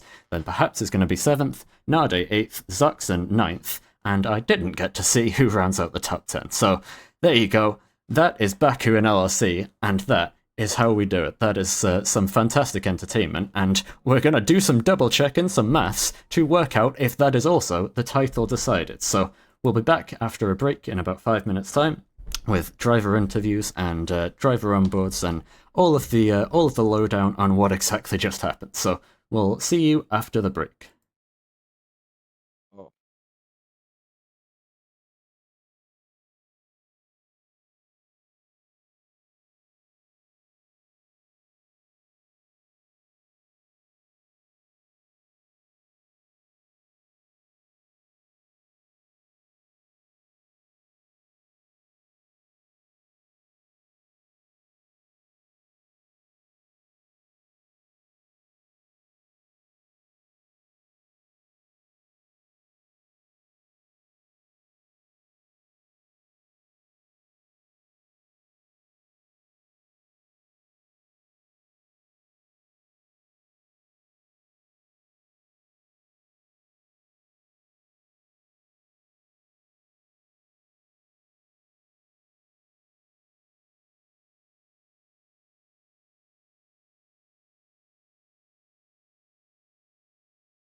Alright, welcome back everybody.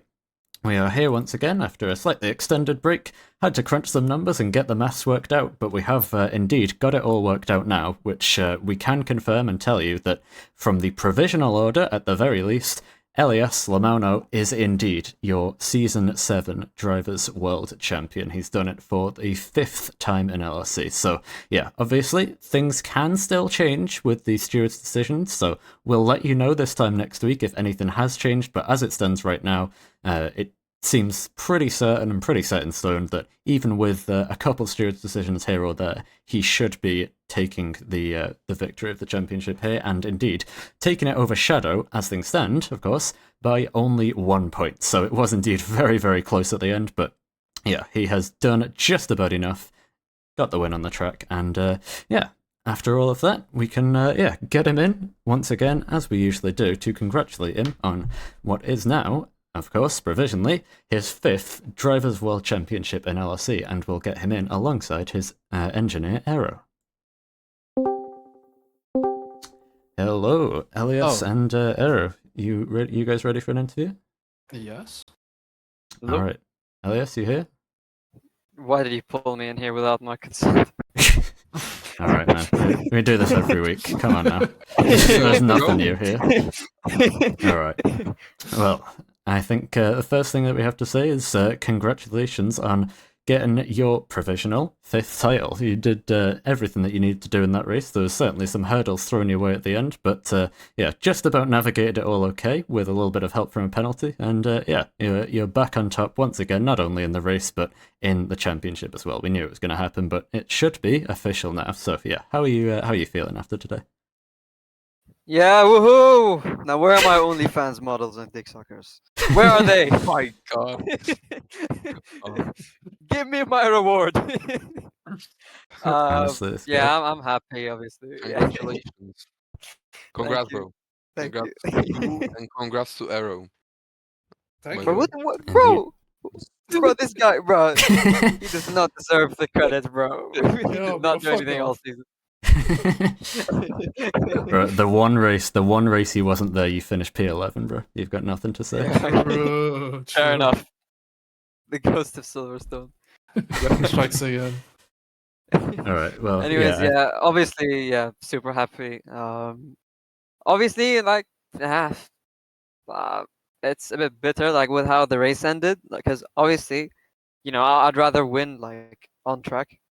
Mhm. So, yeah, I mean, but still, that was my best ever qualifying. Yeah. The lap was pretty shit, to be honest.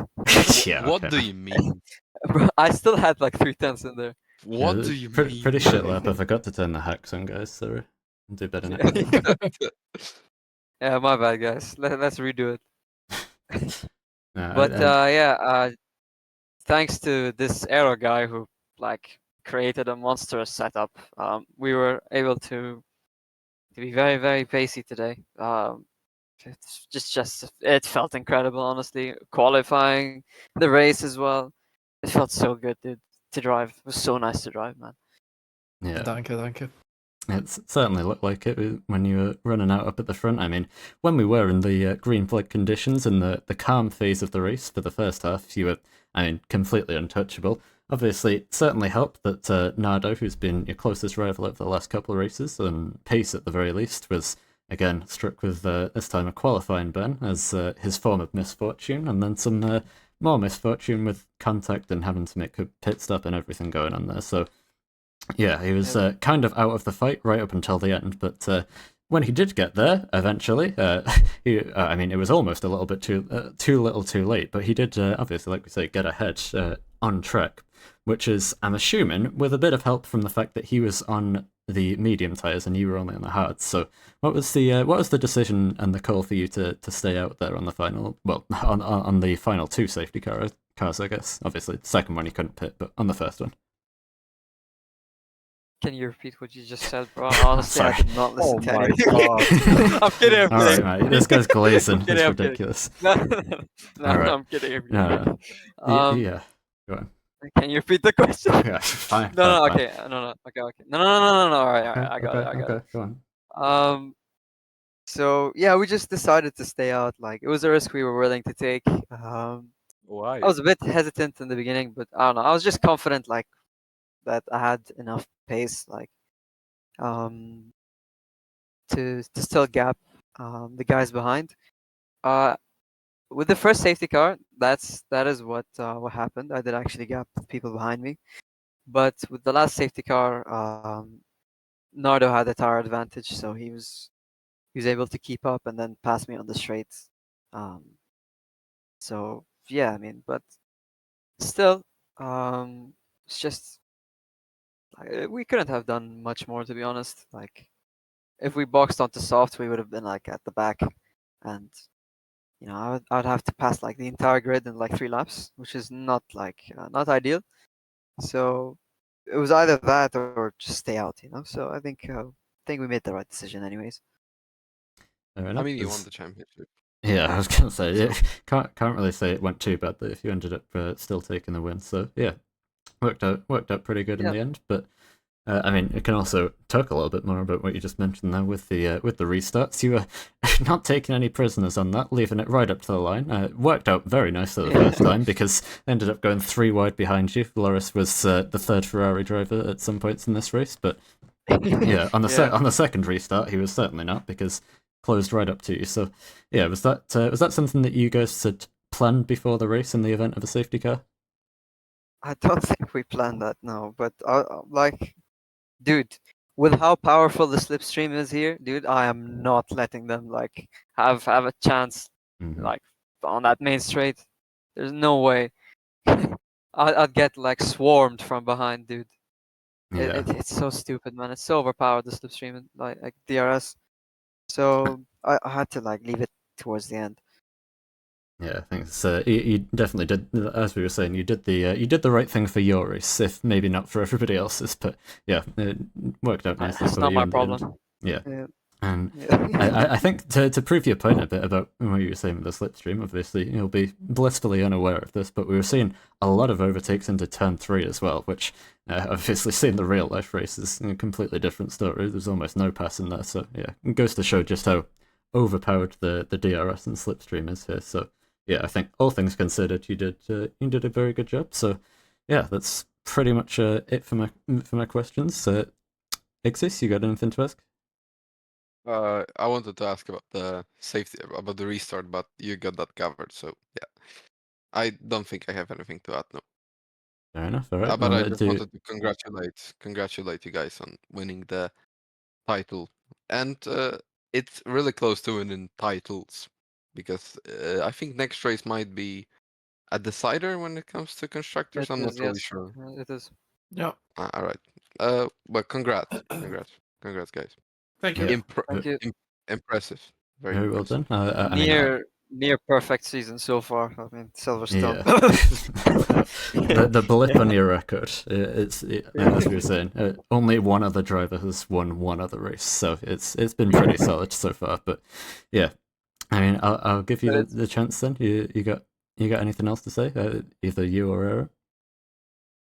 yeah. So it's like 8 P1s and then there's like a 1 P11. Like what the hell, dude? Who mistyped, bro?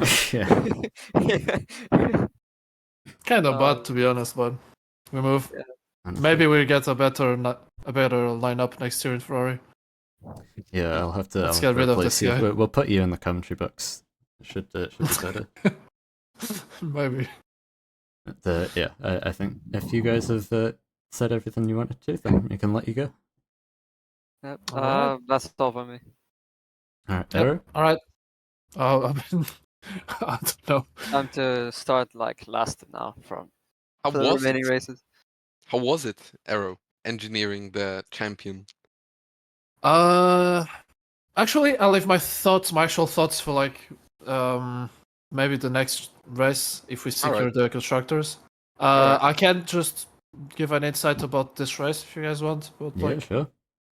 yeah, Yeah. I mean, really happy with the setup work we've done. I mean, I guess it resulted well. It worked pretty well for all of the drivers.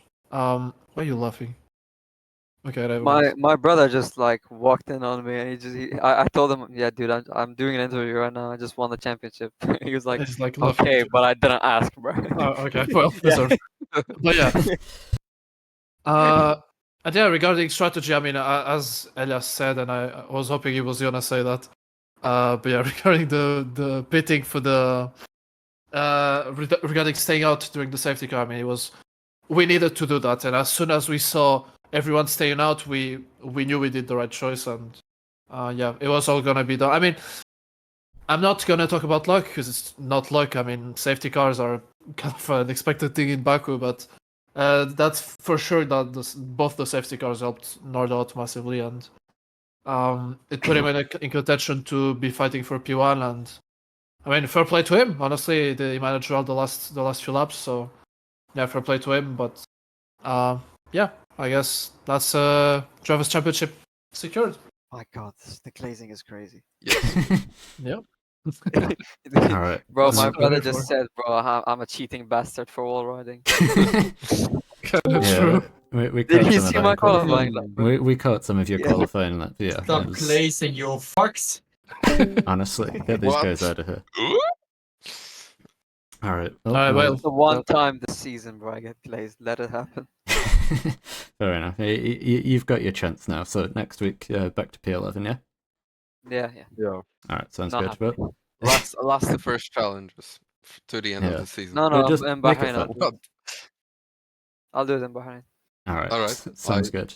Oh, well, yeah, we'll see you then, presumably, back somewhere close to, or presumably on the top step this time next week in Singapore, and see if you can wrap up the Constructors title as well. Yeah. Yep.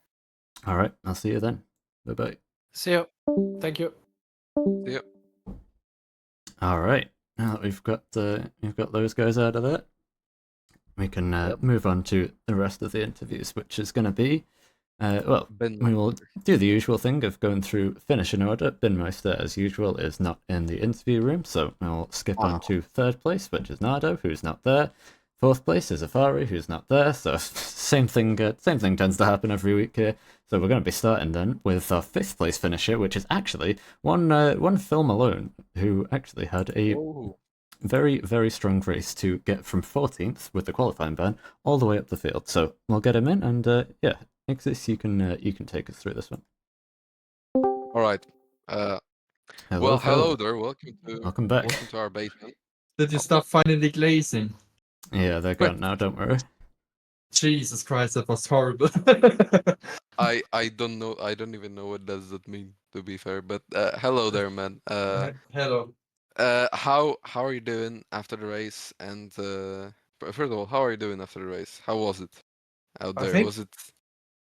Yeah. It was tough, but I think decent in the end, not to say the less. Yeah, I mean, decent, I think, is an understatement. P5 from 14th on the grid. It's an amazing result, bro. Yeah. I mean, if you have seen my lap one, it didn't work out. Don't you worry. We didn't see anything on lap one. I got disconnected the second the lights went out. Yeah. Nah, I mean, it went really well afterwards. I got a bit lucky with the restarts, I guess, and also got lucky that I didn't pick up any damage on the mass collision into turn 3. I got involved in there, but thank God my car was slow enough that I didn't pick any damage up, which helped my case, I guess. Yeah, you did not get any damage. I don't. Yeah. I wanted to say something, but I forgot. Well, I see you having 2 stops, so I think you boxed under the first safety car. Do you think that was the right choice when you rewind? The first safety car we didn't. It was actually planned pit stop on lap 10. Oh. On the hards. So the strategy always was start on the mediums and then and the race on the consistent tire, which is the hard. And yeah, it would have worked really well, but then the second safety car came out and we all had to react like everyone. So that's why I also decided to pit for the mediums, which I had another set on. So you didn't pit on the first safety car? Oh, No, well, I didn't. I think you were the only driver to pit like without damage or stuff during the second safety car. No, Saxon went with me in. Ah, all right. At lap 10 it was. Didn't he have damage though? Yeah, I still remember, yeah. Ah, all right. Well, that was a great race for you. Also, you avoided any penalties, which a lot of drivers around you kind of forgot about, and you're still potentially looking at P4, maybe even P3 if drivers ahead of you get penalized. We already heard some stuff on the league channel that league chat that Nardo will get a penalty after committing some tourism. Yeah. It's still it's still a subject to change. It was a great race.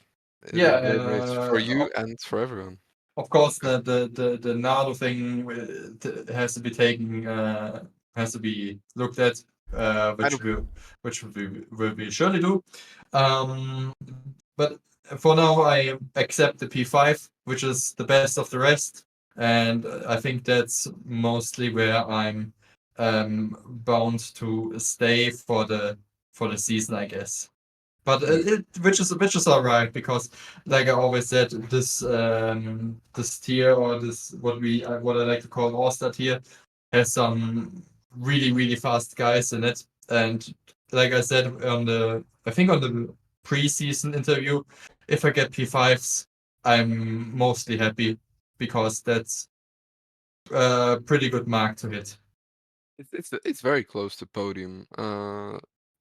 You did also have some great moves. I saw you overtaking Lan, like for a split second. That was a great maneuver in turn 5, I believe. Oh yeah, look, that was Tim. That was Tim. Oh no, that definitely wasn't him. That was Aston Martin. I am Aston Martin.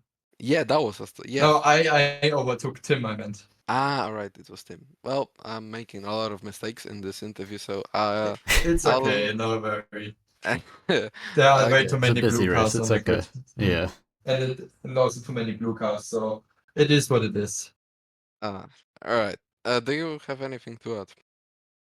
Me or Uh, you first, or actually, do you have anything to ask, coolest Phil? Sure, I sure can. So, yeah, I mean, I suppose I'll give a slightly different angle to things. I think in the championship, this will be a pretty good result for you, because obviously Nardo was, well, having a bit of a disaster of a race, unfortunately for him. So you'll definitely get ahead of him, and then I think you'll get ahead of Blazer as well. Or actually, no, Blazer's a bit further up the road, but yeah, you're closing up, so you're still in the fight for some potentially top 4 places in the championship. So what would be your aim with that? You think second is possible? no. Okay, fair enough. If I finish in the top 5, that would be great. If I get P3, even greater. But it's extremely hard, and I think there are some tracks coming up that will hopefully suit me, especially next week in Singapore. Somehow Singapore is a track that I enjoy, I think. And street tracks are kind of okay for me. So I hope I can maybe get a good result there as well. And also Jeddah. Jeddah is also a better race for me, especially with the sprint. Hopefully I can do something good there. Mexico City, and especially Bahrain. I don't know about Mexico City. I haven't driven it much yet, but yeah, Bahrain is ass. Yeah, I agree. I can agree with you on that one. There's only one driver in this field who likes Bahrain, and funnily enough, he's from Bahrain. So yeah, it's Maya.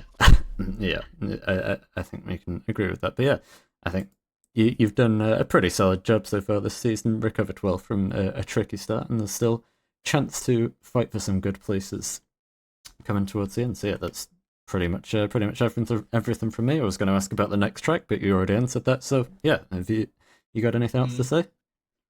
Yeah. You meant X's, or who you said? I just noticed that you guys are like before this race, you were separated with 1 point, Haas and Aston Martin in constructors. So you definitely gained some points on Haas. So Aston Martin domination. So do you Yeah. have anything to add, mate? I suppose Yeah, that- I have. Okay, let's do you guys first, and then I'm I'm gonna sorry. talk. Okay. Okay, yeah, I'm sorry. I was just going to say, yeah, with the news of Blazer joining the team as well from Haas, is certainly a big story. So it'd be good to hear your thoughts on that. Yeah, it's a great opportunity. Blazer has shown a lot of pace over the last races. Unfortunately, his race ban today prohibited us to get a good start. But I would say maybe it would have been better if maybe it's good that he didn't race today in Baku because we know his tendencies sometimes, but he improved a lot, especially also in the department of racecraft. So I'm actually looking forward to working with him and also having a teammate that is not constantly insulting me as a shithead. Yeah. Well, that's yeah. So yeah, for the last 4 races, I think it's a great opportunity to get even more points for Aston Martin. But surely Haas with Bimpo as well will not make it easy for us. I'm pretty certain of that. For sure, for sure. All right. Well, I'll give you the floor one more time. Again, was there anything else that you wanted to say, or are we done? I wanted to say thank you to Aero and Elias. First of all, Elias, congratulations on winning the championship in a dominant manner. It's something I could never do like it. It's a really special talent we have here. And maybe in the future we see the rise of a upcoming esports driver. I don't know, man. But congratulations to him. He deserves the championship. And also thank you to Aero and the rest of the Ferrari crew who have thankfully picked me up as one of their proteges, I guess. Helping me a bit with calming down on the straights, managing more, or helping me to learn how to manage my car better. And I really want to thank you for that.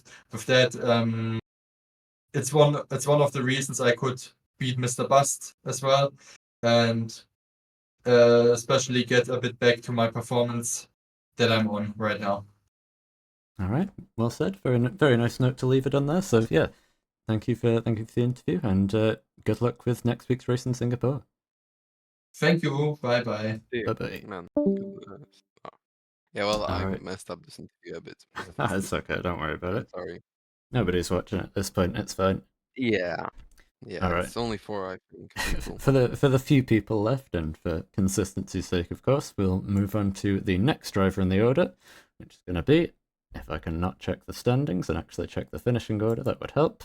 Hold on. Okay, let me see this. That would be Lrc would be next in the order, so we will get him in. He's not there. Okay, so we won't get Lrc in. We will move on to the next driver, which is Perhaps. Not there. And he is also not there. So we'll move on to the next driver, which is Not Nade, there. who is also not there. Is Zoxon? Zoxon must be there. Zoxon is there. Yeah, Okay, he is wonderful. there, he is.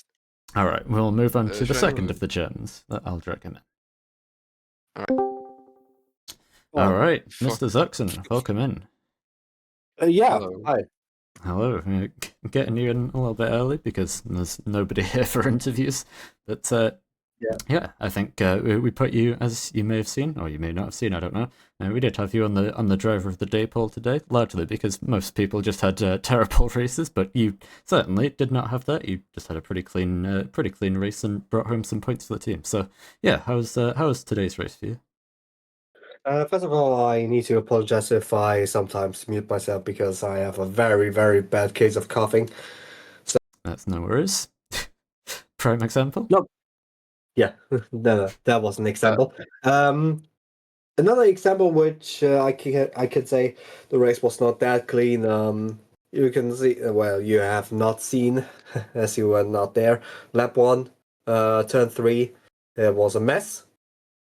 I was in front of a sideways standing McLaren, two other cars going sideways into me.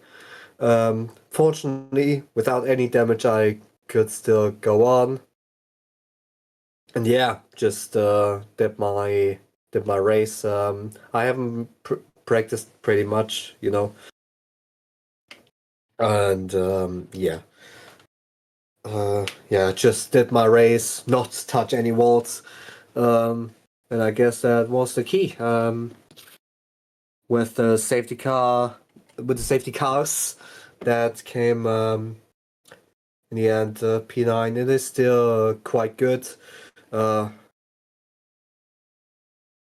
In the last straight, I could have gone and get Snardy, but unfortunately he had the slipstream of perhaps, and it is still P9, which is actually quite nice with Shadow P2. Those are crucial points in the team standings. So yeah. Yeah, couldn't agree more. I think, like we say, it's just a reasonably solid drive from you. I'm sure we'll get plenty of clips to see what on earth happened at turn 3 to cause 4 drivers to pit and the entire order to change. We only saw the aftermath, so yeah, we'll take a look at that soon. But yeah, I think from your front, like you say, did everything that you could, and sounds like managed to do everything that you could whilst being a bit under the weather as well. So extra props for doing that. And yeah, I'm not sure. Not sure where that leaves you in championship standings or anything. Like you say, there's good points for the team. Yeah. I think, in the team standings, we certainly are in front of Haas, and we are still a bit behind Aston Martin. I guess, of course. I think we are still behind Aston Martin. Yeah. I think you're just Phil, about. I think you'll be. Sixth. Phil was Yeah. fifth. Yeah. I don't point. I think you'll be just behind Haas actually, unless I can't do math. Yeah, I think we're just behind Aston Martin now in third. So yeah, it looks good actually. We can catch Ferrari. Yeah. I think they already are champions. No, they're not. Next race is the chance to win. Yeah, but we will not have the chance to get P1. There's always a chance. With their first driver, perhaps. Nah. Exactly. Yeah. All right. Still, crucial points for the championship. Yeah, we look forward, and I look forward to Singapore. A very good track for downforce, which could be very nice for me. I quite like Singapore, and let's see what it can bring. Fair enough. Well, that takes my next question for me. So yeah, that's pretty much everything from me then. Exis, you got anything else to ask? I believe I have the questions. Actually, one of them is not a question, but you're gonna be 2 points behind Haas, so it's really close. It's really close, and I just that's also not a question. The second one. I hope you get well soon, man. Yeah. You sound really like quite bad. I hope you get well Well, soon. it's just a voice being a bit harsh, but Alright. yeah. All right. Well, we did 112. Yeah, I think we are still a bit behind Haas, but yeah, it's not that far away. Yeah. Now we place an Aston. Well, that will be a bit difficult, but yeah, still. Yeah, I was going to say though. I think you will probably end up, or you might end up tied with Haas because of Lrc S7 Race. He'll be removed from the order, so you get an extra 2 points from that. So, Sure. yeah, I think at this point Oh, yeah, it's going right. to be. Yeah, I think at this point it's going to be a battle for third for you, and then maybe even a battle for second if things do fall your way for the remainder of the season. I guess. I hope. Yeah. All right. Well, that's pretty much it from us. You got anything else to say? Nothing much. No. All right. Fair That's enough. it. In that case, we'll see you next week in Singapore. Thank you so much. Thank you. Bye. Get well soon. All right. And we can move on to our next interviewee. There's not too many to get through today, but I believe we do still have at least, I think it is just one more. So our last interview is going to be from Tremashave. Sol is also there, but he was obviously not in the race, so I don't think we're getting him in unless he really wants There's to. Leland also. Leland. Oh Leland. yeah, Leland is there. That's a good point. I've completely missed him. Okay, let's. So who's next in the finishing order? Let me take a look. Lele. Leland would be next. Yeah, because Trimmer had the 10 seconds. So yeah, we'll get Leland in now and ruin his screen share. Yeah, do you want to take this one? I'll try. I'll do my best. All right. Leland, hello. Well, I am well, Lala. hello there. Hello there, Leland. Hello. Well, first of all, how are you doing? That was a tough race from you. But a tough race for you. Finished just outside of the points. You were really close to getting that 1 point. Tell us all about the race. How did it pan out, and what could you do differently to maybe get a better result? Honestly, I was having a nice pace with the art compound. I almost caught up with Zoxon, but then the safety car happened. I lost quite a bit of time on both safety car restarts because in the first one there was Unatos that went for an optimistic move, and I didn't want to like end my race. And then on the second restart there was Shinada that was on soft, so I did let him through. It was a tough battle. The only thing I could have managed was my defense because actually did let Unatos through. I thought I could have get him in the straight, but I lost the car in the last corner before the other section, and yeah, P11 at the end, which is unfortunate. But at least I had good pace and I could have fight for that P9, P10 position. So overall, I'm not complaining much. Well, Coolest also interested, very interested in my explanation, just like the last time. I was listening. It's okay. We were taking turns. It's Ixis's interview turn. I'm sorry. Nah, it's fine. It's fine. So yeah, overall, it's this. well, that well, you pretty much explained everything. There was So yeah, go on. no. Go ahead. Go ahead. What was your perspective on the first corners? Ah, yeah, the turn one incident. So basically, there were 6 cars literally in the middle of the street of the fucking thing, and I had to block myself. I couldn't like literally go anywhere. Also another thing, I had a shit start because recently I don't know why I'm having this bug of like double shifting. So if I have to shift from third to fourth. I don't know why it gets from gear 3 to gear 5. So yeah, I got fucked Oh, up in the start because of that, and yeah, I had this sort of problem for the world race, which kinda annoyed me was it first like of that all. But the yeah, whole I race, lost. or Hmm? like was it like that the whole race, or just sometimes? Sometimes, but yeah, Most, within the world section, yeah, the world session. yeah, I get it. Yeah, losing time, quite a bit of time left and right. So yeah, I Yeah, mean, if there wasn't the safety car, I could have probably get Zoxon position, even because like the likes of Unatos, Shinade were like far behind. So yeah, I mean, it's LRC, so this is how it goes usually, and yeah, but again, I don't complain because I had a decent pace, like not the most exceptional one, but I it was don't good. complain again. It was good. You were definitely faster than Trimmer. Mm. And Trimmer for context was fighting in top 5 for some time. So technically you had top 5 pace. True. Technically. In That's theory, true. optimistic. Yeah. Well, I think, unfortunately, even with Lrc's reserve disqualification, you do still miss out by one. Well, in theory, miss out by one place because we're expecting Trimashave to have his penalty removed. Unfortunately, Yeah, I so know. Yeah. so yeah, So let's. if anyone ahead of me did fuck up, I hope so. So I'm gonna have 3 consecutive P10s. If not, well, it is what Could it is. happen.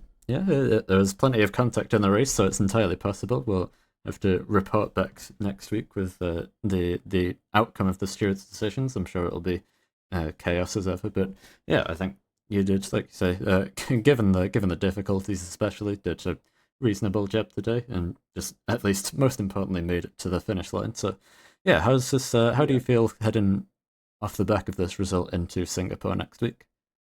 We're gonna have Singapore next week. Yep. Ooh, wow, yay! Very enthusiastic. No, I'm not, but yeah, my condolences to the stewards that are gonna review tons of tickets.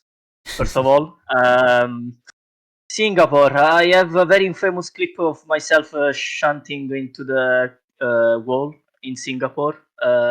So hopefully it doesn't happen again. And yeah, again, I'm gonna try and fight for the points. That's all. Yeah, Fair enough. Yeah, fair enough. All right. Well, that's So can I fuck off? You Yeah, indeed you can. can. Yeah. All right. Do Thank you- you for the if you interview. have, yeah, Thank you, chat. man. All right. We'll That's see you Bye next bye. week. Bye I bye. don't think anyone's watching, so yeah. We Wait, what? we have Phil in the chat. He's Oh, that's crazy. yeah, he's here to keep us Oh, there's- make sure we don't say anything crazy. I'll do Yeah. my best. Huh? There are 6 people actually watching. Wow. Yeah, that's not too bad. All right, we can move on now to our actual final interview, probably. As long as Saul doesn't ask us for one. So yeah, let's get No. one trimmer shave Let's in. not. Huh? Let's not allow him on the interview. Honestly, yeah, we'll block him. All right, let's get trimmer in. Singapore. Hey, trimmer shave. I just noticed we have Singapore next race. I was gonna Alright. freak out. Well, we can. How about we start off with that then? Before we even cover this race, we'll do the interview in reverse. Yeah, how do you feel about how do you feel about Singapore next week? I haven't driven it on this game actually. I have no idea. Fair enough. I've But not I driven like too much. Singapore. Yeah, it does seem. I It will seems survive. That's good. Yeah, it seems grippier this year than it did last year, from what I can tell. I mean, most That's tracks good. do, but Okay. it should be a little bit nicer from what I can understand. Let's hope so. Yeah. Anyway, we can now that that's out of the way, we can get into the proper part of the interview. You had a All pretty eventful set of the qualifying and the race today. Had I think your best qualifying result of the season, and then what was on course for your best finishing result, or at least best result at the checkered flag, and then obviously there was No, the it penalty, wasn't. and is it not? No, I'm pretty sure I finished like 8th or 7th on time. No. Yeah. That's what I was saying. It's, you were on course for a P5 at one stage, which would have been Oh, your best yeah, result. But yeah. Then the second safety car kind of ruined that a little bit for you, from what I could see. Yeah. So yeah, how did things go for you today? There's a lot to get through. Oh yeah, it is a lot. Like I did some terrorism on lap 1. That thing was entirely my fault. I see. I did make a clip. I will officially enter the penalty points championship as of today. Very good. I gained a lot of positions from that, I and see. then I got put into the wall by Nardo. That seems to happen a lot. Yeah, we did. I think we did catch that. It was lap 3. Yeah, he pushed me into the wall. I lost like half the front wing. Then I lost it again in the castle section. I mean, the rest of the wing I lost in the castle section. I had to pit on lap 4, which was actually really good because the hards worked really well. I was really driving well with the hards. The moment I switched over to the mediums, everything got ruined. Yeah. And then I just made some gains. The first safety car after that was like the best part of the race. I made some overtakes, avoided some crashes, and then after the second safety car, my tires just fell off. I had so much wheel spin in the rear. I barely held the car together.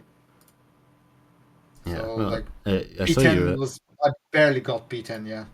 Yeah, as I saw, you were in quite a few battles on the final lap. So, did you start the final lap in like 7th or 8th, I think, and then just dropped backwards, or was it over the final 2 laps? I don't remember. It No, blurred no, together. it was over the last. I basically lost most on the straights because I never had DRS, I see. I see. so I got mauled Yeah, like I think. several times. Yeah, I think just unfortunate given the circumstances, but you definitely put on a pretty good show today. And like I was saying as well, I mean, qualifying had to be pretty positive for you. Yeah. I don't think I was that fast, but I guess just others were slower. Maybe. Fair enough. Yeah, I mean, to be fair, that's all you got to do. As long as you're quicker than everybody else, then you're doing what matters. But Yeah, it works. Yeah. yeah, I think still it's one of your better results this season, and should still be rewarded with at least 1 or 2 points for it. So yeah, Yeah, it's not you want gonna to be. explain It's the? not gonna be. Oh, is it not? Yeah. Nope. No, that's that first up terrorism. I am. Ah, I okay. am So not we're gonna come getting out of there. penalties for that. Okay, I Well. see. I see. Speaking of penalties, then what was the overtaking under yellows one for? What happened with that? Phil tapped out. He got frozen and he teleported. I have a clip posted in Okay. the clip. So you're gonna see like I'm in the menu, but you can like see in between the menu there's like a small dot that just disappears in front of me. And then I got the Mhm. 10 seconds. You're Yeah. gonna get it removed, right? Yeah, but it's not Okay. really gonna matter in the end. But yeah. Yeah, think that- 1 second, or 1 10-second penalty will be replaced with another, most likely. From what Yeah, you're saying. basically. Oh. Basically. Yeah. All right. Well, Yeah. so, Yeah, so the so- tourism didn't pay off. Yeah, unfortunately not. Yeah. Oh, it's a shame. Well, that's pretty much it from me. So, Ixis, you got any other questions? Well, I'm proud of you for entering the penalty points championship. It was time. It was gonna happen at some point. At least Well- I went out with a bang. Yeah. Literally. I'm very I'll proud. post the clip. I'll post the clip. You can Alright. enjoy that later. I mean, Oh, If you find it among the thousands of clips that are not actually from this race. Yeah, Saula Yeah. sent like million clips from F1 2020. that's standard salt behavior. We're used to I'll that at this point. clear it up. I'll clear it up. Okay. Don't worry. Alright. And I'll even post some an overtake maybe. We'll see. All right. Well, yeah. Ixis, you have any more to ask? Or No, I don't. So, do you have anything to add? Coolest. oh, I do not know. Trimmer, do You're you done. got Okay, something I'm to getting say? out. I'm getting Alright. out. Goodbye. Alright, yeah. Well, there you go. Fuck off. All right. We'll see you next week. Yeah. All right. Let's go once out. Man, Fair I gotta enough. up my interview game. I'm so shit.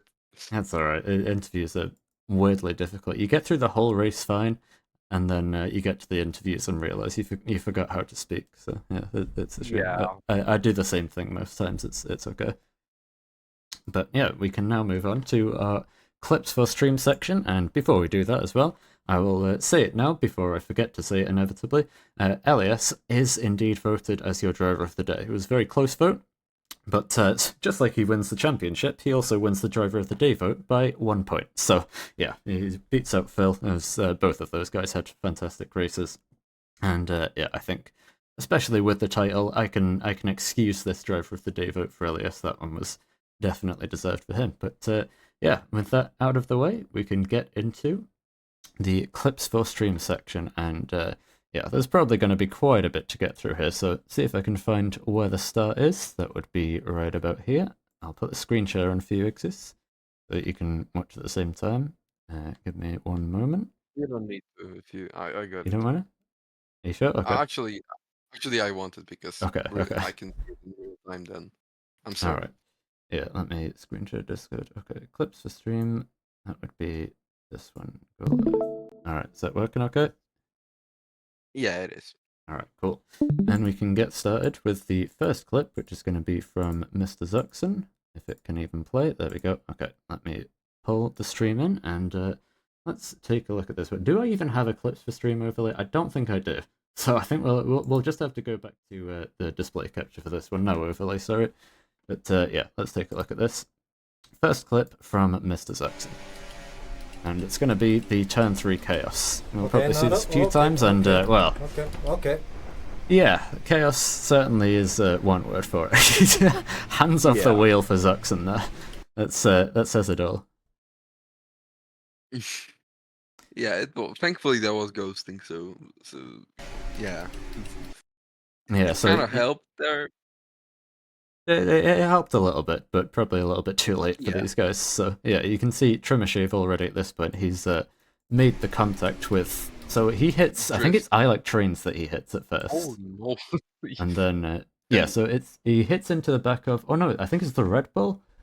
He hits into the back of someone. I'm not entirely sure who he hits. The car that he hits seems to be fine, but then he gets turned to the inside, and then once he hits the inside wall, all hell breaks loose. Oh, never mind. It was so it was AJ he hit, and AJ was definitely not fine. He was also caught up, and then yeah, traffic jam ensues. Okay. Yeah, basically.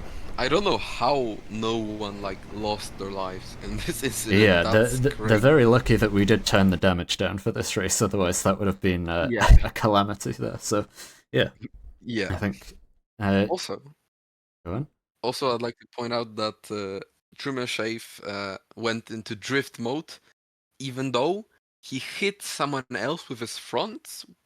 It doesn't kind of make sense. It's Codemasters physics. We know how it is. We don't question it at this point. So yeah, I think this is absolutely the true prime Baku right here. So yeah, that is probably the first of a few angles that we'll see of that. Yeah, and we didn't see that, which is quite unfortunate. But yeah, at least we got to see some replays of it. Next up, I have no clue what this picture is. Well, we can show you. No, I don't think it's even worth showing. But Tim just sent a picture of him being stuck in the garage, unable to do anything. Suka. Okay, Leland. Oh, I did not Thank you do for this that. cameo. No, that was Leland has commentator perms, so he just decided to say hi. Yeah, he actually said hi in Spanish or in Italian. So yeah. Oh. Yeah. But he did not. Don't question it. All right, so let's move on to let's move on to another angle. This is from Unitas, I believe, in the Alpine, and driving straight into the chaos. Yeah, it is most definitely a traffic jam. The toilet has been thoroughly clogged. Yeah. And having to even stop to move out of the way of the Red Bull. Yeah, just total chaos at the start there. So yeah, it is a great shame that we did miss that. But yeah, you can thank internet service provider who shall not be named. Yeah. Got that. It's red. All right, let's move on to. Yeah, let's move on to. Hold on, guys.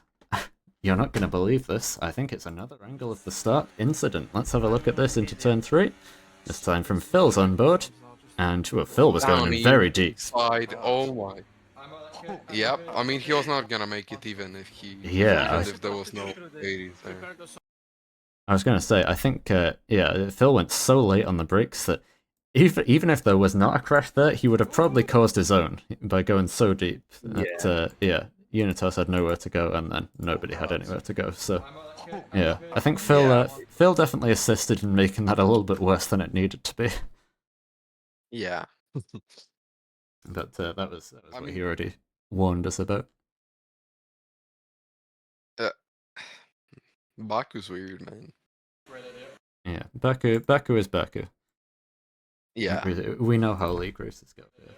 Anyway, we finally have a clip that is not of the turn 3 incident, so this is going to be from lap 24, on the lap of the restart. This time back onto the start-finish straight. Phil's going to go for a double overtake here, right up to the inside wall. Perhaps leaves him just enough space, and Phil takes it with open arms. Drives straight on through, leaves just enough space for perhaps to work with, and makes a very clean move. Nicely done by her. Can you rewind a bit, to the beginning? Because I think perhaps lost the swing there. Let's have a look. See if he made contact. Yeah, he's on 15%. There was definitely contact, but I don't think there was damage. I know it shows that there was carbon fiber and stuff, but that's just cosmetic. Yeah, he's on 15%. So I don't I don't think that he... Yeah, you can still just about see. There's about 3 pixels of it, but I can see his end plate is still there, just about the outline of it. So I think he was fine from that. I'm going fast. But Alright, that's good. still, obviously a little bit sketchy making contact at 330 kilometers an hour. Yeah. I Anyway. mean, Codemasters physics. Yeah. Helping out as always. Alright, let's move on to the next one. This one is going to be from... Actually, I just thought... Yeah, I'll be picking up the Discord sound, so yeah, you can hear it. Never mind, we're good. This one is from I Like Trains under virtual safety. So there was a virtual safety car on the first lap. VSC is ending. We're going to close right up to Perhaps. And then we're going to overtake Perhaps on the restart, right round the outside. Oh. Very nicely done. That was brilliant. Aggressive, Yeah. but nice. Yeah, it was Like it no was complaints just there. at the right moment. Yeah. And Perhaps just about had the awareness to see it coming. Yeah. Very nicely done there by Electrons. Yeah. Alright, let's take a look at the next one. We've got another one from Mr. Zuxon. I'll have to give it a second to load. I think it's the tourism. It Might could well be. This is from the end of lap 1 here. Let me turn the sound back on. There we go. So yeah, BSC ending. And let's see what's going to happen now. I think, is he going to go in deep? No, Phil goes in deep. Pip alone. That was a crazy lockup. That was a massive one. Yeah, and as perfectly put by Zuxon. Pip alone. Honestly, yeah, you got it exactly right. So, yeah, Phil just making a mistake there. It was a little bit of a scrappy start to the race for Phil, but he very much recovered from that nicely. So, yeah, and move on to the next of the clips, which is going to be another clip from Mr. Zuxon. In a second, once it loads. Thank you, unnamed internet service provider. Alright, let's take a look at this. I don't know why it keeps playing. Hold on. There we go. Alright, so this is lap 15. I Like Trains is ahead of us, and I'm gonna guess that this is gonna be the moment that I Like Trains stops being ahead of us. Let's have a look and see if we can see what happens. Coming up through the castle, and yeah, I think I was exactly right with that one. Hits the inside wall and shears off that front left axle. Wait, how did he hit the inside wall? How did he do that? You can just about see it behind the timing screens. It's not the best view, but yeah, I'll play it again from the start. How is that even possible? I've done it many times. The racing line at that part of the track, Really? it does run. Yeah, it does run right up towards that inside. I mean, you can see from Zuxon's on board as well. He gets pretty close to it, right there. So yeah, the bit where it juts out. Yeah, the bit where it juts out. If you just clip it, you can very much easily shear off the suspension with that, and unfortunately, that is exactly what ended Trains' day early. Oh. Yeah. Oh, indeed. Now he has a personal beef with Trains. The BH. I'm willing. All right, let's move on to the next one.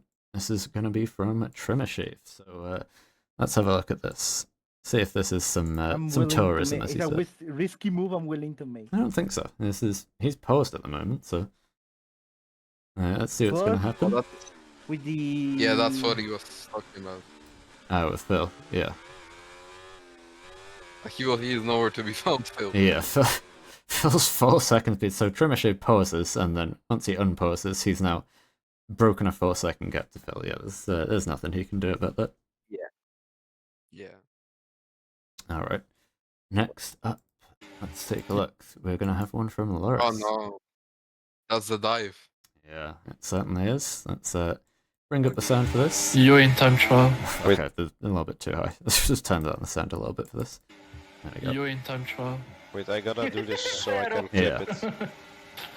So, I mean, side-by-side restarts are certainly not allowed in real life. I'm not sure what the LRC rules on them. I mean, if the league owner's doing them, then probably it's fine, but yeah, can never be too sure. See if the stewards have anything to say, but either way, very aggressive restart, and worked out very nicely for Lrc. Double overtaking. Yep. Also, like we were saying, worked out very nicely for Elias, but things changed with the second one, so... yeah, what goes around comes around in that in this instance. So we can now come around to the next clip, which is going to be from Phil Malone. This one also on lap 1, and this is going to be Phil's excursion at turn 1. My brake does break. Yeah, cold brakes right on the restart. As he says, puts it perfectly, my brakes don't break. Let's go. Yeah. Yeah, you can see he's trying to be gentle, trying not to lock up, and unfortunately just not working out for him, but he went on to recover, so I don't think he'll be too upset. In the position. Next Game up, physics moment. game physics moment. In the position. Let's enjoy this from Trimashave. Some contact there with perhaps some trains, and then some more contact with Nardo, which, yeah, sees him pick up some damage. The contact came really at the worst possible time, because he gets put straight into this little gap in the fence where the wall is angled slightly towards back towards the track. He hits into that, and then, yeah, even with the reduced damage, that is enough to give him some damage to his front wing, and that would then be enough to cause him to get more damage later on the lap and have to come into the pits. So, yeah, just unfortunate there, and I do suspect Nardo might be in, once again, a bit more strife with the stewards after this race. Yeah. Well, he's in deep shit after his shenanigans in his race. Yeah. He has He's, aggressive moves. yeah, he's not here to make the other drivers happy, that's for sure. And that also applies to the stewards. So we'll see how things are applied after the race, and we'll let you know whatever changes. So this is going to be the first of the soul clips. I'll give him one, and this is going to be the only one that you'll see.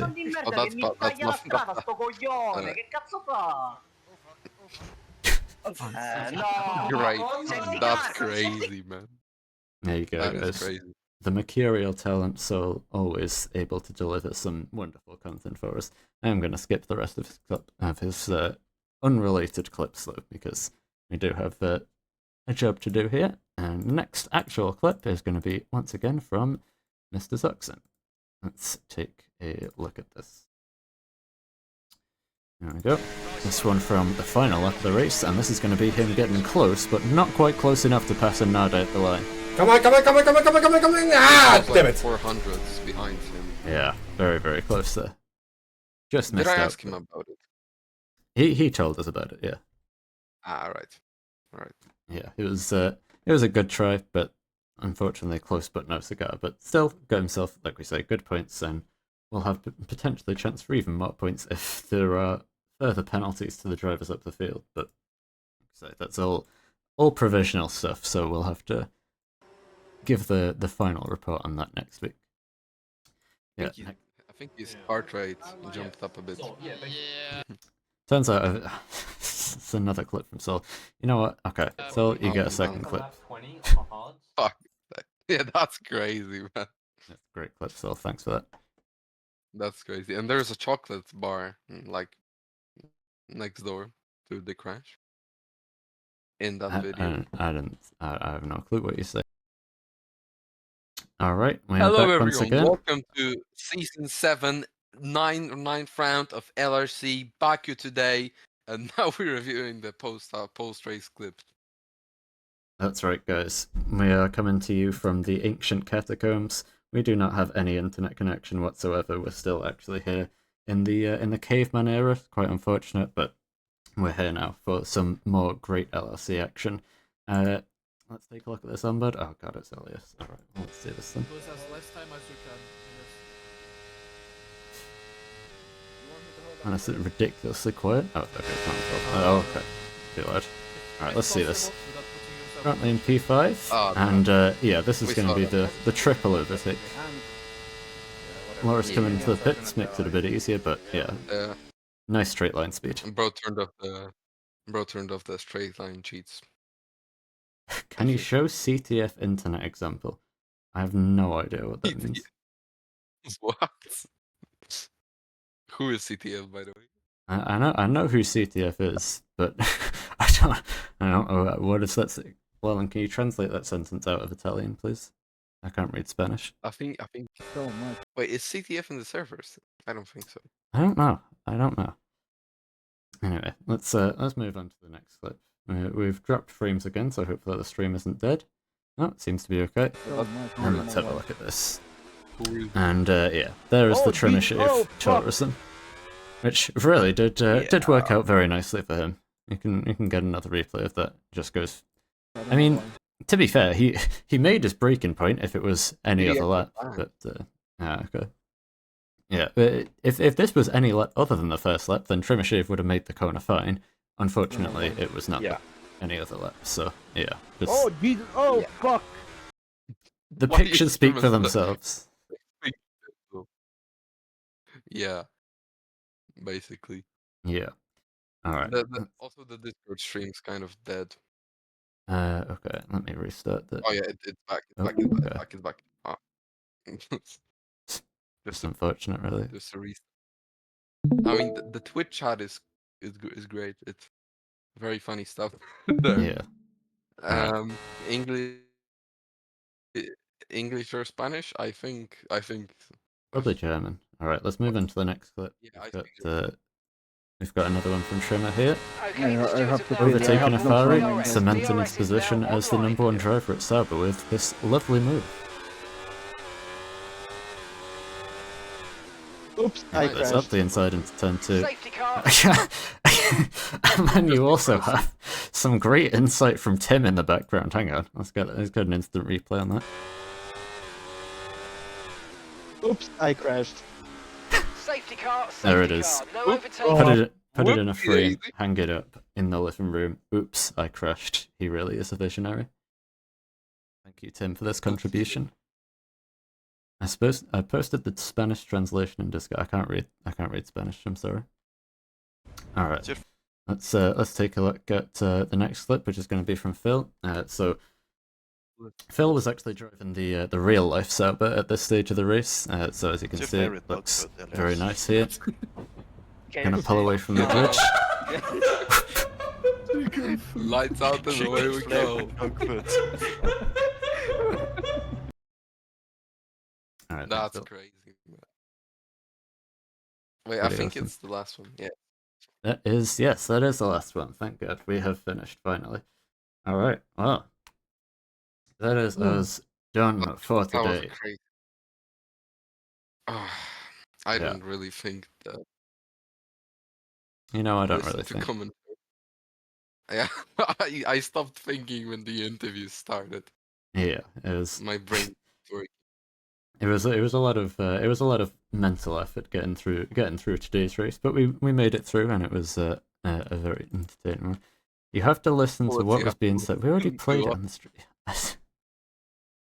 Phil, you know what, Play it fine. again. You know what, fine. He's the Whatever. boss. All right, let's show what Phil wants shown. I'll put it on full volume so that you can hear it. What's your favorite dog food, Elias? KFC. Chicken flavored dog food.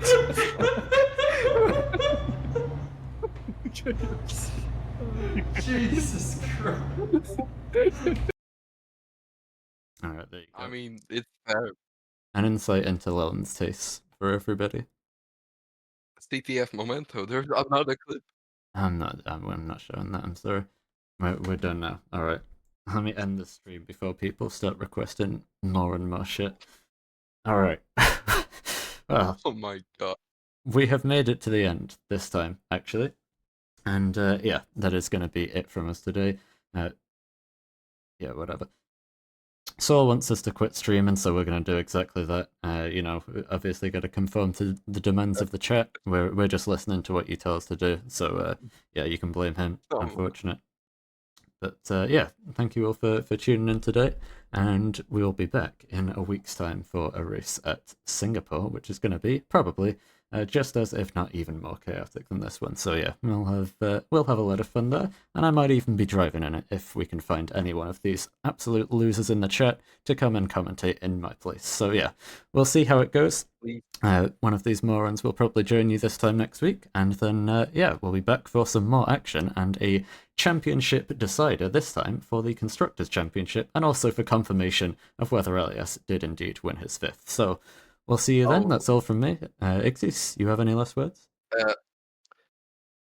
Send the money to Lars. What? You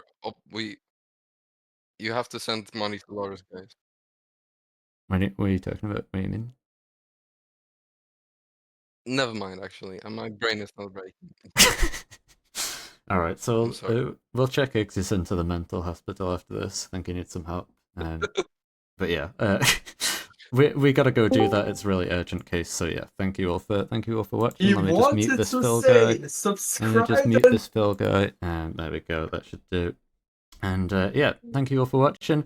We'll see you in a week's time for round 10 at Singapore. Good night.